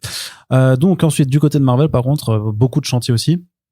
Forcément. Et le film qui nous intéresse ces dernières semaines, c'est Kang Dynasty, Avengers The Kang Dynasty, donc le 5e film dans la saga des Avengers, qui est repoussé maintenant à 2026, donc on a largement le temps de le voir. Et quelque part, ça va laisser à Marvel Studios surtout le temps de revoir peut-être sa copie, puisque Dustin Daniel Cretton, en fait, le décalage ça lui va pas. Il a dit désolé les gars, moi j'ai Shang-Chi 2 à faire et Wonder Man, donc ce sera pas possible de faire Kang Dynasty. Et surtout, le scénariste aussi a été dégagé, en fait, Jeff Loveness, qui a fait une très bonne BD chez 404 qui s'appelle Apparition dans le ciel de Berlin-Est, mais qui a aussi fait un très mauvais film qui s'appelle Ant-Man and the Wasp Quantumania. Et donc visiblement, et le comics Judas avec Jakub Rebelka aussi. Ouais, mais justement, là, je parlais juste chez 404, c'est pour ça que je le place. J'ai bien entendu. Tu m'as juste coupé dans mon déroulé, mais c'est pas grave. J'ai l'habitude. Pardon. Donc, sachant qu'il a fait, le scénario d'un film qui a été très mal reçu par les critiques, pour tout un tas de raisons, et que visiblement, de toute façon, il y a des problèmes chez Marvel Studios avec la façon de gérer Kang aussi. Avengers Kang Dynasty, a priori, ça reprend un peu à zéro, puisque donc c'est Michael Waldron qui a été recruté maintenant pour être le scénariste du film. Donc Michael Waldron, c'est Monsieur Multivers chez Marvel Studios maintenant, parce que c'est lui qui a fait la première Loki. saison de Loki Oui. en tant que showrunner et qui a écrit aussi la saison 2 et qui a fait Doctor Strange in the Multiverse of Madness. Donc clairement, c'est lui qui introduit le personnage de Kang dans le MCU, c'est lui qui développe le multivers dans le MCU. C'est lui d'ailleurs qui a aussi été déjà recruté pour écrire Avengers Secret Wars, qui est le 6e film Avengers qui arrive en 2027, un an après Kang Dynasty. Donc quelque part, en fait, c'est même logique de le ramener. Enfin, c'est peut-être même a posteriori de se dire, mais en fait, ils auraient dû le mettre dessus depuis le début, parce que c'est beaucoup plus logique en fait qu'il fasse sa saga en 2 parties plutôt que quel qu'était le projet en fait. Disons que ça aurait été logique de mettre Jeff Loveness sur le film où on voit Kang pour la première fois et où à la scène post-générique te dit voilà, il y a un Kang Council, ouais, un conseil des Kang. C'est ça, il y a un conseil des Kang. Le problème, c'est que le film est mauvais et que Jeff Loveness n'a pas su comprendre ce que Marvel Studios enfin, je pense qu'il a très bien compris ce que Marvel Studios attendait de lui, mais il n'a pas su comprendre ce que le public attendait de Marvel Studios en 2023. Moi, quelque part, j'ai un peu de peine, enfin de pitié plutôt pour Jeff Loveness, parce que c'est un bon scénariste, hein, Jeff Loveness. En de BD, comics. c'est un bon scénariste. De comics. Oui, en BD, ce que je viens de dire. Bah vraiment. Au cinéma, on sait que la conversion est toujours un peu plus compliquée. Frank Miller s'y est essayé sans succès. Jeff Jones s'y est essayé. Il a écrit des épisodes de Smallville, Jeff Jones. Et donc, il a coécrit Wonder Woman 84 jamais. aussi, voilà, merci d'amener dans mon sens. Bah oui, je vais dans ton sens. Voilà, mais tu vois, c'est un truc qui est plus compliqué à amorcer. Le problème, en fait, je pense pour lui, c'est que déjà, le film n'a pas marché, ça c'est une chose, mais il a été dans la presse pour essayer de défendre son MODOK. Il avait donné une interview chez Variety où il disait oui non, les gens, franchement, moi je suis allé voir un cinéma l'autre jour et ils rigolaient quand MODOK était là. Faut arrêter. Et après sur Twitter, il en a fait une sorte de running gag où dès qu'il croisait un mec cosplayer un MODOK aux conventions, il disait ah oui, je suis pas tout seul et tout. Bon, je pense que c'était ironique au bout d'un moment parce qu'il a bien compris qu'en fait le sol se dérobait sous ses pieds. Et je comprends bien, hein, quand tu veux faire un film façon Joe Dante, qui est pas sérieux, t'as du mal à ce qu'on te dise, ouais, c'est pas sérieux. Il fait, oui, c'est le but. Mais en même temps, est-ce que t'as envie de faire un MODOK où on voit le boule, basé sur un vilain inutile dans Ant-Man 1, dans un film où t'introduis le grand vilain, le Dark Vador de ton nouvel univers? Qui se fait bolos par des fourmis géantes. Voilà. Et c'est là, du coup, qu'on va bifurquer très vite parce que pour moi, en fait, tout ça est très logique et je pense vraiment que Kang Dynasty n'est pas le titre définitif. Ouais. Voilà, n'aura pas lieu. Ouais. À mon avis, si vous avez vu et rattrapé la saison 2 de Loki, on aura l'occasion de en parler dans un podcast. Pour moi, la réponse, elle est très claire. Et parce que c'est Waldron qui a écrit cette saison, et parce que c'est lui ensuite qui écrira les 2 films, et parce que le boss de fin de Secret Wars, ce n'est pas Kang. Kang est là dans Secret Wars avec Iron Lad et avec Immortus, mais c'est pas lui le boss de fin. C'est Kang le Conquérant, c'est juste la version ultime du Watcher, on va dire, c'est-à-dire qu'il est là à chaque point de réalité parce que c'est le seul qui traverse toutes les réalités, mais le boss de fin, c'est Doctor Doom. L'idée avait été évoquée dans le papier du Hollywood Reporter. Ouais. Si on prenait Doctor Doom, c'est logique, puisqu'on veut faire un film Fantastic Four entre les 2 films. Aussi, ouais. Avengers. Mais d'ailleurs, il y avait cette option aussi qui avait été discutée l'année dernière, au moment de l'annonce des 2 films, où l'idée c'était que Kang serait le méchant de Kang Dynasty et que Fatalis, Doctor Doom, serait le méchant de Secret Wars. Là, c'est vrai qu'il y a une possibilité de bifurquer pour en fait faire un Secret Wars part 1 et part 2 d'ailleurs, hein, pour ce qu'on en sait. Oui, en tout cas, ça m'a pas paru déconnant, c'est Infinity War et Endgame en fait. Ouais. Un seul vilain de film et un film entre les 2 qui était Captain Marvel en l'occurrence, ouais. Et qui servait à amener le personnage qui, pensait-on alors, devait résoudre l'équation, le combat contre Thanos. Moi, tout ça me paraît très cohérent et encore une fois, on sait que Marvel Studios regarde vers le passé en ce moment pour essayer de comprendre ce qu'ils avaient réussi à une époque qu'ils n'arrivent plus à produire aujourd'hui. C'est pour ça qu'au début de The Marvels, vous avez des extraits d'anciens films et ça n'a pas marché d'ailleurs, hein, comme quoi, désolé Kevin, ça suffit pas en fait, ça suffit pas de dire rappelle-toi. Non, fais un bon film, on verra bien après. Et puis d'une manière générale, en fait, je pense que c'est à plusieurs niveaux. Kang, ils l'ont mis dans la série Loki. Ça a été ce que ça a été, mais du coup, on l'a vu une fois, puis 2 fois, avec la saison 2. Kang, on l'a mis en vilain dans Ant-Man 3. Il s'est fait boitax par la famille Pym/Lang. C'est-à-dire les vilains les moins crédibles, enfin, les héros les moins crédibles de cet univers. La scène post-générique, elle est devenue un mème sur Internet, tellement elle est laide, et elle est mal jouée, et Majors était affreusement en roue libre en plus dans cette scène post-générique. Comme dans la saison 2, on en reviendra dans le podcast, voilà. Mais... et en plus, accessoirement, ça devrait être le critère principal, mais il pourrait toujours recaster. Jonathan Majors est en procès pour agression conjugale. Ouais. Pour coups et blessures sur sa copine de l'époque, Rachel Barry. À mon sens, ils ont pris une mauvaise décision avec Kang. C'est pas un vilain qui... Non. Et puis ils ont pas transformé l'essai avec un personnage qui en imposait, tout simplement. C'est ça. Enfin, et puis, je veux dire... ils ont des tonnes de vilains qui sont mieux. qui sont plus charismatiques, qui sont utilisables tout de suite. On rappelle, il y a que Deadpool 3 l'année prochaine, Deadpool 3 qui n'a rien à voir avec la chronologie du MCU, a priori. Pour l'instant, ouais. Donc ça veut dire qu'ils ont déjà 1 an de plus de rab pour revoir tout leur plan. Ils peuvent faire 3 versions du film s'ils veulent, d'ici là. Et ensuite, le temps que sorte effectivement Kang Dynasty, on sera quoi, 2028? De toute façon, on sera même plus là, non? Mais non, on sera encore là, mais... Enfin, non, mais je veux dire que ça se trouve, il y aura plus de Comics Blog, il y aura plus de First Print, tu sais, ça se trouve, C'est génial comme perspective. Je suis dans la même, tu sais, dans la même perspective de la fin le du mec, il va en podcast. vacances, il a envie de se suicider. Dans la fin du podcast, ça fait longtemps ça. Dans la fin du podcast, dernier on a fait The Marvels, où je disais, mais de toute façon, ils font des, Mais après, tu disais déjà ça il y a 5 ans, en fait. ils agitent la nostalgie pour des gens qui seront morts au moment où leurs films sortiront. Je veux dire que il peut se passer tellement de choses d'ici la sortie, en vrai. Mais voilà, c'est ce que je veux dire. Donc, à mon avis, d'ici là, Kang, Majors, tout ça, ça nous paraîtra très loin. Ouais. J'ai même du mal à croire qu'ils vont attendre aussi longtemps avant de faire un vrai gros crossover, parce que, enfin. Bah, pourtant, ouais, mais ça prend du temps. Marvels, il va crever à 200 millions. Même pas. Je sais pas si vous réalisez à quel point c'est ridicule. Pour C'est Marvel le film Studios. Pour le Marvel plus- Studios. Le moins rentable de l'histoire de Marvel Studios. Non, mais pour n'importe quel blockbuster Mais ce qui aujourd'hui. est fou, mais ce qui est le fou, mais ce qui est moindre terrible, film, mais ce qui est terrible en plus, parce qu'il le mérite pas non Kingsman, plus. Ouais, ouais. 1, 2, c'est 400 millions. C'est pas des grands films. Hein. Non, C'est mais pas parce que on shift, il y a un shift, il y a Sutter, il y a la bascule. Il y a Green Lantern 1, Oui. c'était plus que ça. Ouais, bah ouais, mais c'est honteux parce que Green Lantern 1 est dégueulasse par rapport à Voilà. The Marvel. Non, mais bien sûr, c'est honteux, mais on s'en fout, c'est pas la question. Ouais, ouais. C'est est-ce que même Disney, dans 5 ans, aura encore envie de financer? Oui, parce que Disney tire sur ses licences jusqu'à l'épuisement et tout.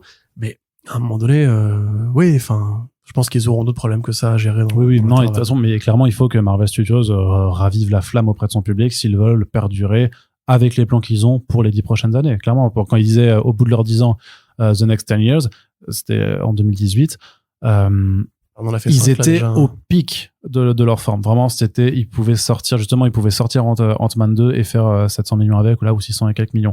Sans aucun problème. On n'est plus là-dedans, il s'est passé des choses. Alors, il y a des facteurs extérieurs qui sont intervenus, évidemment, le Covid, l'état du monde aujourd'hui. Oui, mais- ça empêche pas Barbie de faire 1 milliard. Hein. Non, mais bien sûr. Mais il y a quelque chose qui se passe et qui, à mon sens, est lié à autre chose aussi que les films Marvel Studios. Je l'avais déjà dit dans le film de Marvels, mais d'autres productions en face, comme celle de Warner et celle de Sony Pictures, des films nuls, dégueulasses pour une partie d'entre eux, qui clairement ont aussi dégoûté le public. Parce que à partir du moment où même si tu sers de la daube et que t'as quand même des gens qui disent on va y aller parce que c'est marrant d'aller voir des merdes et tout ça, mais à un moment même de ça tu te lasses. Ce qui nous amène au dernier point de ce podcast, le trailer de Madame Web. Ah, putain, merde, j'avais oublié. T'as vu ça? Mais je crois que j'ai vraiment oublié, en plus. Alors, attends, elle a des visions du futur. Ouais. Et Tahar Rahim, c'est Ezekiel Morloon. Enfin, c'est Ezekiel Sims qui apparemment recherche donc 3 nanas qui sont des Spider-Woman / Spider-Girls de cette réalité ou de réalités différentes qui se retrouveraient sur la même terre. C'est ça. Et visiblement, le trailer te montre qu'il veut les tuer. Ouais. Et donc Madame Webb, Dakota Johnson, donc Cassandra Webb, essaye de les protéger, sachant donc qu'elle a ce pouvoir de prévision en fait qui lui sert. J'imagine que le twist c'est qu'en fait il veut les protéger, en fait il veut peut-être pas les tuer, mais les protéger, les enfermer juste dans un bunker comme il l'a fait avec Cindy Moon Silk dans les comics Spider-Man, parce que le vrai danger c'est Morlun. Bon, il a quand même l'air de tuer des gens dans la bande-annonce. Oui, mais pas des Spider-Girls. Oui, mais ce n'est pas un méchant. Mais parfois la fin justifie les moyens, hein, tu sais. Peut-être. Puis, mais c'est vrai que, mais du coup, Ezekiel, ouais. mais Ezekiel, qui techniquement a été doté des pouvoirs du totem de l'araignée, hein, ça Oui, c'est là, pas. enfin, oui, il a jamais eu un Oui, costume non non, plus. mais voilà, mais je veux dire que, mais du coup là, Là, ils l'ont bien rajeuni quand même, Oui, oui. Ezekiel. Hein. oui, et puis là ils lui ont surtout donné, bah tu vois, moi il y a un plan où tu vois ta Rami avec les cheveux gris, donc tu penses, et c'est pour ça que je pense que la séquence du trailer dans laquelle on les voit tout en costume, c'est pas dans le film, c'est un flash forward, et ça n'arrivera pas dans l'intrigue présente, parce que c'est Sony, c'est sûr. On les connaît. Confiance là-dessus. Et du coup, oui, effectivement, j'ai par aucun contre, pari à ils ont prendre toujours pas de là-dessus. Spider-Man dans l'univers. Par contre, vu qu'ils ont Ezekiel Sims, donc il y a un personnage dans la cosmogonie, Qui en est fait, une inventé araignée, par techniquement. Straczynski, voilà, qui est donc doté des pouvoirs d'un totem d'araignée. Donc, c'est-à-dire que sur chaque terre du multivers, il y a un totem de l'araignée qui est représenté. Ils sont tous reliés par la toile de la vie et du destin. Et donc, Ezekiel Sims, c'est l'un de ceux-là. Et donc, En Peter, l'occurrence, il y en a 2. oui, en l'occurrence, il y en a 2, mais c'est une exception qui confirme la règle, quoi. Ce que je veux dire, c'est que ils ont pas de Peter Parker, mais ils ont un autre totem, donc ils peuvent lui mettre un proto-costume de Spider-Man. C'est quand même dingue. Et comme ça, eh ben, ils ont leur Spider-Man version Wish, tu vois. C'est un truc de ouf. Et ça leur permettra peut-être d'ailleurs d'intéresser suffisamment les gens Non. assez Ouais, dupes non, pour ça va juste se dire, gameler, gros. juste pour se dire, oh chouette, il y a un costume de Tu Spider-Man. rigoles ou quoi, ça va se gamelle, frère. Bah, je sais pas. Il va jamais être rentable, ce film. Franchement, c'est Sony. Ils ont sorti les deux Venom, ils ont fait de la thune avec. Le public, Mais justement, Venom, ça a jamais été vendu autrement que comme une bouse. C'est-à-dire le trailer petit déjeuner, là. C'est ça que les gens, ils veulent. Ils veulent du débile. Ils veulent détruis-moi le cerveau avec une seringue de nul. Et là, en l'occurrence, c'est juste nul. C'est pas genre une destruction de cerveau. On sait qu'on va juste s'endormir devant. Tu vois, c'est tout. Le film, il a pas. S'il y a un truc qui est vraiment nul, c'est quand elle lui dit, je peux voir l'avenir, l'autre il jette un caillou. Et il fait, ouais, t'as rien vu venir, là, tu vois pas l'avenir, connasse. En mode, ça marche pas comme ça. c'est quoi cette réplique? Qui c'est qui a écrit En vrai, moi, ça m'a fait marrer, hein. Le côté, she didn't see that coming, tu vois. Ah, mais je te jure, on dirait un faux film. On dirait un film écrit par une IA. On dirait un film tourné par une IA aussi. La couleur est très étrange, c'est noir, jaune. Ça fait très années 2000, hein, ouais, en termes de photos. De toute façon, ils font que des films des années 2000, hein. Moi, j'avoue, je comprends pas. Ils ont 900 personnages, et ils vont ramener Ezekiel qui a jamais été un Spider-Man. Il a des pouvoirs d'araignée, mais il s'est jamais cosplayé en Spider-Man. Enfin, ils vont le faire le vilain. Mais c'est pas vraiment un vilain. Il protégeait Cindy de Morlun. T'as une méthode un peu extrême, peut-être que l'autre twist, parce que c'est pour moi, Morlun. non, mais c'est que c'est Morlun, en fait. C'est qu'il se fait passer pour Ezekiel Sims, mais c'est ce que, ouais. je sais plus qui dit, je crois que c'était Aurélien qui disait ça. Il disait apparemment, ils avaient fusionné les deux, quoi. Et je suis quand même curieux. Bah, un petit peu, oui, c'est ça. C'est débile. Enfin, oui. C'est le Batman qui rit, c'est le Morlun qui rit. Ouais. De leur univers. Mais du coup, ouais, non, moi, ça m'a pas du tout donné envie. Après, il y a des actrices que j'aime bien, quoi. Il y a ensuite des Sweeney, était cool dans Reality. Ouais, hein, t'as vu. Le costume de Spider-Woman a l'air à minima d'être, Bah, au moins, il y a des Spider costumes, tu vois. Ceci étant, je me souviens plus, elle a bien les yeux blancs, elle a pas genre un vide au niveau des yeux. Ouais, faudrait que je... Parce que là, je suis en train de me mettre le doute. J'avais peur de dire du bien du costume avant de pas m'en souvenir. Attends, très honnêtement, je m'en souviens plus. Hein. J'ai vu une fois ce trailer, je me souviens vite fait de Tahar Rahim en costume. Et des plans de caméra débulés, là, où... Par contre, le trailer avec cette musique, là, répétée, les paroles, là. Enfin, années 2000, encore. Ah ouais, mais horrible, quoi. C'est Sony Pictures, quoi. Il faut des films inintéressants. Et pendant qu'Arnaud cherche, je vais maintenant vous expliquer la genèse des comics, Madame Web. Non, regarde. Figurez-vous que... non, merde, putain. Elle a pas le blanc des yeux du tout. Pour moi. Ouais. Ce sera une Spider-Woman dont on voit les yeux, c'est logique. En plus, elle a pas un physique qui se remarque, hein, donc voilà. Ah, ça va être moche. En fait. Voilà, donc... et pourquoi d'ailleurs? Pourquoi les mecs, ils ont le droit d'avoir les yeux normaux et les meufs, faut toujours qu'on voit leurs yeux? Bah, je te dirais male gaze basique, quoi. Faut qu'on sache que c'est toujours des jolies meufs, voilà. Comme quand vraiment, j'ai pas d'autre réflexion, quoi. Ce chien de Tom Holland, il arrête pas d'enlever son masque dans les films, ça m'énerve quand tu fais ça. Mec, t'as le masque le plus iconique de l'histoire des comics. Bref. Cela dit, tu remarques que le masque de Ezekiel, il est aussi transparent les yeux, hein. Tu vois ses yeux en dessous, hein. Ouais. C'est translucide, hein. C'est curieux comme design, quand même, hein. Parce que vraiment, le couleur rouge, tout, on dirait des veines. Je pense que c'est lui. Ils vont faire en Morlun, hein. Ils vont le faire en mode Inheritors, vampire à mes genoux, hein. Ouais, mais avec un costume de Spider. Il est super agressif, ce costume, non? Ouais, bien sûr. Il y a des méchants Spider. Il y a des bons Spider. Oui, mais je veux dire que c'est Morlun. Non, mais je suis d'accord. Mais c'est des bons Spiders. Non, mais je veux dire que c'est un vampire, c'est un héritier. Ça a rien à voir, ce design. Ça a pas de sens. Ils s'en foutent. Oui, c'est vrai. Ça reste Sony Pictures. Plus taillé pour rien, hein. Ouais. Bon. En tout cas, ça a l'air bien. Ouais, ça va incroyable. Ça sort en février. Ouais, trop bien. J'ai mon podcast. Yarim va être content. Je crois que c'est en février. Je crois que je peux venir. Je me rappelle plus. Oui, bon, toi, je sais bien. Morbius, j'ai réussi à, tu vois, esquiver. Ah non, officiellement, la date, elle a pas bougé, mais dans le trailer, c'est prochainement. Parce que, clairement. Oui, mais parce qu'ils l'ont monté avant la signature de la fin de la grève. Peut-être. Ouais, peut-être, ouais. Parce qu'en vrai, quelle raison ils auraient de le décaler encore? Il y a rien en février, en plus. Oui, ça aussi. Ah si, attends, non, Dune, c'est en janvier. On verra bien. Décalé. Et je sais plus. Peu importe. On verra bien. De toute façon, effectivement, à minima, ce que vous aurez au pire, c'est un podcast en duo avec Splinter, ce qui est toujours quelque chose de prix. Voilà, on se console avec ce qu'on a. Et en tout cas, c'est la fin de ce podcast. Et Tahar Rahim aura du pognon. Oui. Et aussi une bonne nouvelle pour Tahar Rahim. Oui, ce qui est toujours bien, ce que Tahar Rahim, mais c'est sûr que ce serait bien qu'il ait du pognon pour aller faire d'autres trucs après, quoi. Parce que c'est un très bon acteur pour le coup. Mais ça, par contre, c'est la constante du Sony Spider-Man Universe, c'est de ramener des acteurs et des actrices exceptionnels pour les faire jouer dans des trucs nuls à chier. C'est vraiment et ça, on peut dire que dans la C'est limite constance une de preuve cette de talent, je trouve. ouais c'est ça, dans la constance qu'ils ont à faire ça, vraiment respect. C'est ça. En fait, c'est un peu genre l'antichambre des Oscars. Si tu veux être considéré comme un bon acteur à Hollywood, tu vas faire un film nul avec Sony. Ouais, non, c'est vrai. Non, c'est un bon acteur, lui, mais est-ce qu'il a fait un film de merde avec Sony? Non, pas encore, il est pas terrible, ce gars. Allez, Corentin, donc on en a terminé avec ce podcast. On espère que ça vous a plu. N'hésitez pas à le faire savoir si c'est le cas. Vous pouvez partager le podcast sur les réseaux sociaux. Vous pouvez mettre des commentaires sur Spotify. Il y a une option qui vous permet de faire ça directement dans Spotify. Mais sinon, vous pouvez mettre des petits commentaires sur Apple Podcast ou sur n'importe quelle plateforme avec laquelle vous nous écoutez. Comme Podcast Addict notamment. Merci à toutes celles et ceux qui pourront partager. On vous rappelle que c'est important pour l'existence du podcast en tant que tel. Ça ne coûte rien, littéralement juste 3 secondes de votre temps et c'est vraiment important pour exister sur le temps long. Montrez si vous appréciez la façon dont on traite la culture comics, la pop culture et que vraiment ça vous importe en fait que voilà on soit pas pollué par seulement juste les médias pure players et les tweetos à pastille bleue qui relayent les rumeurs de Daniel RPK tous les jours. Bah voilà, c'est comme ça que vous pouvez le montrer. Et puis sinon, on vous rappelle qu'on a un Tipeee qui est en ligne. On arrive à la toute fin du mois.